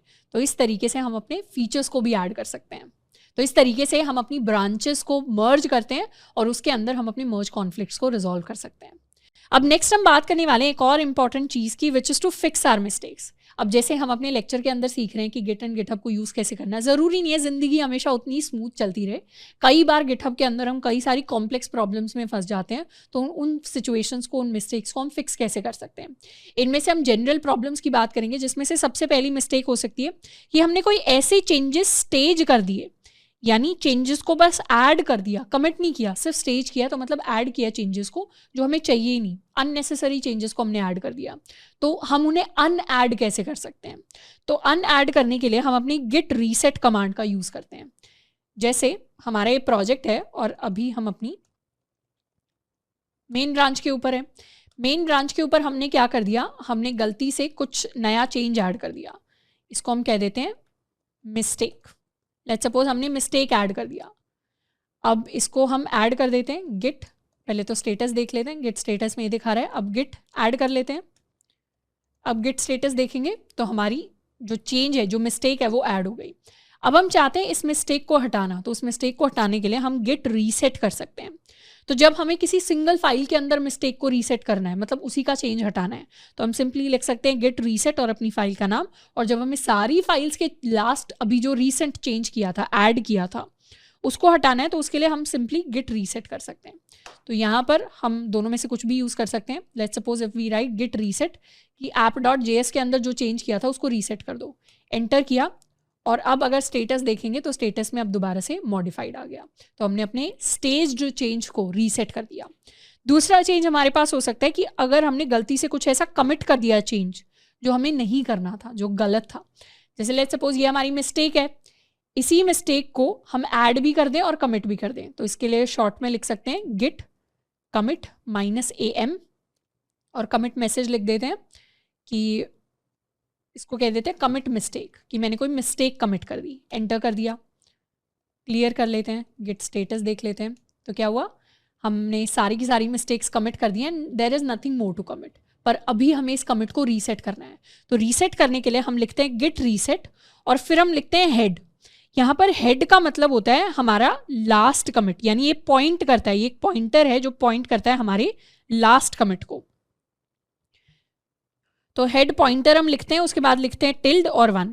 बेसिकली ये चीज़ लिखने का मतलब है कि जो हमारा हेड पॉइंटर अभी हमारे लास्ट कमिट को पॉइंट कर रहा है, जैसे हम इमेजिन कर सकते हैं ये हमारा कमिट 1 है, ये हमारा कमिट 2 है, ये हमारा कमिट 3 है, ये हमारा कमिट 4 है। इस तरीके से हमने 4-5 कमिट्स किए।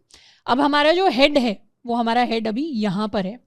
हम चाहते हैं हमारा ये जो लास्ट कमिट था ये तो हट जाए, इसको भूल जाए गिट, और हमारा जो हेड है वो यहाँ पर आ जाए। तो वो चीज़ करने के लिए हम लिखते हैं हेड टिल्ड 1, यानी एक कमिट पीछे भेज दो हेड को। तो वो चीज़ करके देखते हैं, git reset head tilde 1 enter. तो इससे क्या हुआ, अनस्टेज्ड चेंजेस आफ्टर रीसेट।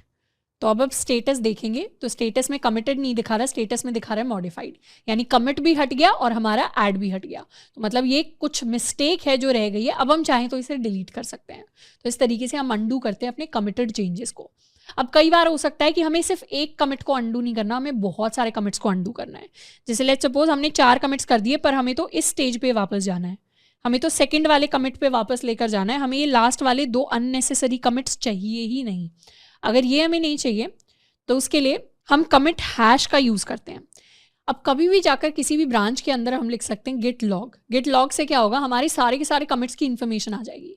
तो ये जो हमारी मेन ब्रांच है इसमें ये रिवर्स क्रोनोलॉजिकल ऑर्डर में आती है, यानी सबसे जो पुराना कमिट हमारे पास होगा वो सबसे नीचे आ रहा होगा। तो सबसे पहले हमने इस ब्रांच के अंदर एक नया बटन ऐड किया था, उसके बाद हमने इस ब्रांच के अंदर एक नया फॉर्म ऐड किया था, उसके बाद हमने फीचर ब्रांच को इसके अंदर मर्ज कर दिया था। तो इस तरीके से सारे का सारा हमारे पास स्टेटस आ जाएगा कि लास्ट हमारे पास क्या क्या चेंजेस हुए। अब हम चाहते हैं कि हमें इस चेंज में वापस जाना है, यानी ऐड न्यू फॉर्म। हम चाहते हैं इस सिचुएशन पे हम वापस रीसेट हो जाए, मतलब मर्ज विद फीचर। ये मर्ज वाला कमिट हम करना ही नहीं चाहते, हमने गलती से मर्ज कर दिया था, तो हम वापस से ऐड न्यू फॉर्म वाले चेंज पर जाना चाहते हैं। तो उसके लिए हमारे पास ये जो कमिट का कोड है, हर कमिट के सामने यहाँ पर एक कोड दिखाई देगा, ये हमारा कमिट हैश होता है। इसको हम कॉपी कर सकते हैं। तो हैश को कॉपी करने के बाद यहाँ पर नीचे हम क्यू टाइप कर सकते हैं टू क्विट, इसको कर लेते हैं क्लियर, और अब हम कर सकते हैं गिट रीसेट, और यहाँ पर हम अपने हैश को पेस्ट कर देंगे, एंटर करेंगे। तो यहाँ पर क्या आ गया, अनस्टेज्ड चेंजेस आफ्टर रीसेट। मतलब ये जो एक्स्ट्रा चीज़ें हम लिखी हुई हैं वो अभी कमिट नहीं हो रखी। तो अब गिट स्टेटस चेक करेंगे तो उसमें हमें पता चलेगा कि ये जो app.js है इसके अंदर कुछ ऐसी मॉडिफिकेशंस है, कुछ ऐसे चेंजेस हैं जो एक्स्ट्रा आ गए हैं। तो ये तो हो गया कि जब हमारे जो नए चेंजेस हैं, उस कमिट के बाद वाले नए चेंजेस हैं, वो हमें साथ के साथ दिख भी रहे हैं। तो उसके लिए तो हम लिखते हैं गिट रीसेट और अपने कमिट का हैश, पर हम चाहते हैं जो एक्स्ट्रा चेंजेस आए, मतलब नंबर 2 वाले कमिट के बाद जो एक्स्ट्रा चेंजेस आए वो भी हमें ना दिखें, वो भी गायब हो जाए। तो उसके लिए हम dash dash minus minus hard को यूज़ करते हैं। हार्ड यानी फोर्सफुली जाकर हम उन नई चेंजेस को हटा रहे हैं। तो उसके लिए हम क्या करेंगे, हम एक तो क्लियर कर लेते हैं इसे, सेम चीज़ लिखेंगे गिट रीसेट, पर साथ में इसके साथ हार्ड को यूज़ करेंगे। यहाँ पर हम लिख लेते हैं डैश डैश हार्ड और इसे कर देते हैं एंटर। तो अब क्या हुए, नए जो चेंजेस थे वो ऑटोमेटिकली VS कोड से गायब होते हुए हमें दिखाई देंगे। और अब ये दिखा रहा है head is now at this position, मतलब हमारा जो हेड पॉइंटर था वो यहाँ से हटकर अब एक नई पोजीशन पर जाकर सेट हो गया है। और ये जो नई चीज़ें थी, ये जो नए कमिट्स थे, इनको अब गिट पूरी तरह भूल चुका है। तो इस तरीके से अगर हम कोई मिस्टेक कर देते हैं तो हम उन मिस्टेक्स को फिक्स करते हैं इन गिट। अब इसके अलावा एक और कॉमन ऑप्शन होता है हमारे पास फॉर्किंग का, जिसको हम काफ़ी फ्रीक्वेंटली गिटहब के अंदर यूज़ करते हैं। अब अभी गिट से रिलेटेड काफ़ी इंपॉर्टेंट चीज़ें हमने सीख ली, अब वापस से गिटहब पे आ जाते हैं। गिटहब पे लेट सपोज किसी और ने कोई प्रोजेक्ट बनाया है, अपने प्रोजेक्ट को तो हम फॉर्क नहीं करते, पर लेट सपोज किसी और ने प्रोजेक्ट बनाया है, हम क्या कर सकते हैं, लेट्स सपोज हमारी जो नोड की रेपो है गिटहब के ऊपर जाकर उसे सर्च कर सकते हैं। तो ये नोड JS के अंदर नोड की एक रेपो है जिसको नोड मेंटेन करता है, ये रेपोजिटरी है, पर इस रेपो के अंदर मतलब नोड के अंदर चेंजेस करने की हमारे पास एक्सेस नहीं है क्योंकि हम इसका पार्ट नहीं है। तो इसके अंदर, इस रेपो के अंदर अगर हम कुछ चेंजेस करना चाहते हैं या हम कंट्रीब्यूट करना चाहते हैं, जब भी हम ओपन सोर्स कॉन्ट्रीब्यूशंस की बात करते हैं उसका बेसिक मतलब यही होता है कि किसी ने अपनी रेपो बनाई हुई है, उस रेपो के अंदर मुझे भी चेंजेस करने हैं।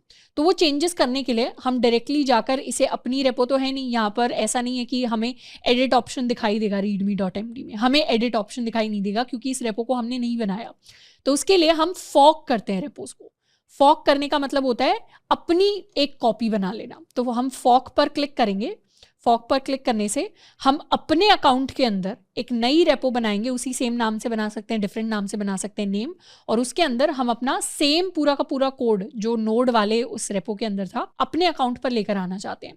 तो हमारे पास ऑप्शन होता है या तो सिर्फ मेन ब्रांच का कोड ला सकते हैं या हम पूरा का पूरा कोड कॉपी कर सकते हैं। तो हम क्रिएट कर देंगे फॉर्क, तो क्या होगा, वो कोड उस पुराने वाली रेपो से हमारी रेपो के अंदर डुप्लीकेट होना, कॉपी होना स्टार्ट हो जाएगा। और कई बार हो सकता है बहुत सारा कोड हो तो उसमें टाइम भी लग सकता है।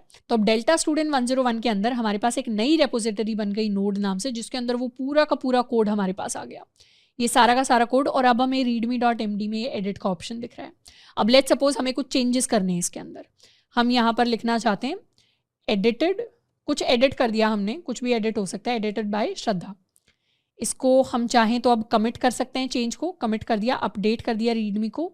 और कहाँ पर commit, directly to the main branch, हम चाहें तो डायरेक्टली मेन ब्रांच में कमिट कर सकते हैं या नई ब्रांच भी बनाकर उसके अंदर कमिट कर सकते हैं। तो ये हमने चेंजेस कर दिए, कमिट के अंदर आ जाते हैं। अब यहाँ readme.md में जाकर देखेंगे तो लास्ट कमिट दिखेगा update readme now, and readme.md में मुझे अपना चेंज भी दिखेगा, एडिटेड बाय श्रद्धा मुझे दिखाई दे रहा है। तो अब हम जब हमने अपने चेंजेस कर दिए, सिर्फ रीडमी के अंदर नहीं, हम किसी भी फाइल के अंदर जाकर चेंजेस कर सकते हैं। अब हम एक पुल रिक्वेस्ट क्रिएट कर सकते हैं। कैसे पुल रिक्वेस्ट क्रिएट करेंगे, हम जा सकते हैं पुल रिक्वेस्ट में, और पुल रिक्वेस्ट के अंदर एक नई पुल रिक्वेस्ट हम क्रिएट करेंगे। और यहाँ पर कहाँ से कहाँ तक हम पुल रिक्वेस्ट क्रिएट करना चाहते हैं, हम चाहते हैं कि हमारे जो डेल्टा स्टूडेंट था उसने जो मेन ब्रांच के अंदर चेंजेस किए उनको हम मर्ज करना चाहते हैं Node.js की जो ऑफिशियल रेपो है उसके मेन ब्रांच के चेंजेस के साथ। तो हम चाहें तो उसके किसी दूसरी ब्रांच के, जैसे लेट्स सपोज एक्शंस वाली ब्रांच के चेंजेस के साथ मर्ज करना चाहते हैं, ये भी एक ऑप्शन हो सकता है। पर अभी के लिए हम चाहते हैं मेन ब्रांच के साथ हमारे चेंजेस मर्ज हो जाए। कौन से चेंजेस हमने किए हैं वो नीचे दिख भी रहे हैं कि हमने जो readme.md के अंदर चेंज किया है, क्या चेंज किया है, हमने एक लाइन ऐड की है एडिटेड बाय श्रद्धा, ये एक पॉजिटिव हमने चेंज किया है, ग्रीन में दिखाई दे रहा है। तो इस चेंज को हम उस Node.js वाली ब्रांच के साथ चेंज करना चाहते हैं। तो इसके लिए हम एक नई पुल रिक्वेस्ट क्रिएट कर सकते हैं, और जैसे ही हम पुल रिक्वेस्ट क्रिएट करेंगे नोड वाली जो रेपो है जिस पर जो डेवलपर्स काम कर रहे हैं उन्हें हमारी पुल रिक्वेस्ट दिखनी शुरू हो जाएगी। ऑल्दो हम ये पुल रिक्वेस्ट क्रिएट नहीं करेंगे क्योंकि इस तरीके से एडिटेड बाय श्रद्धा अगर लिख दिया तो उसको वो वैसे ही मर्ज नहीं करने वाले, वैसे ही वो जो चेंज है वहाँ पर रिफ्लेक्ट नहीं करेगा। बट बेसिक, और हमें करना भी नहीं चाहिए, बैड प्रैक्टिस है। बट लेट्स सपोज अगर कोई बड़ा प्रोजेक्ट है उसके अंदर हम जेन्युइनली कोई अच्छा कॉन्ट्रीब्यूट करना चाहते हैं, कोई अच्छा चेंज कॉन्ट्रीब्यूट करना चाहते हैं, तो उसके लिए हम इस तरीके से अपना चेंज ऐड कर सकते हैं या अपनी ब्रांच ऐड कर सकते हैं, और उसे ओरिजिनल जो हमारी बेस रेपोजिटरी है उसके अंदर, जो हमारी बेस ब्रांच है उसके अंदर जाकर उस चेंज को मर्ज कर सकते हैं। तो इस तरीके से पुल रिक्वेस्ट एक ही अकाउंट की दो ब्रांचेस को मर्ज करने के लिए नहीं, किसी दूसरे अकाउंट में अगर हमें अपना कोड मर्ज करना है किसी दूसरे व्यक्ति की रेपो के अंदर, तो उस काम के लिए भी हम अपनी पुल रिक्वेस्ट को क्रिएट करते हैं।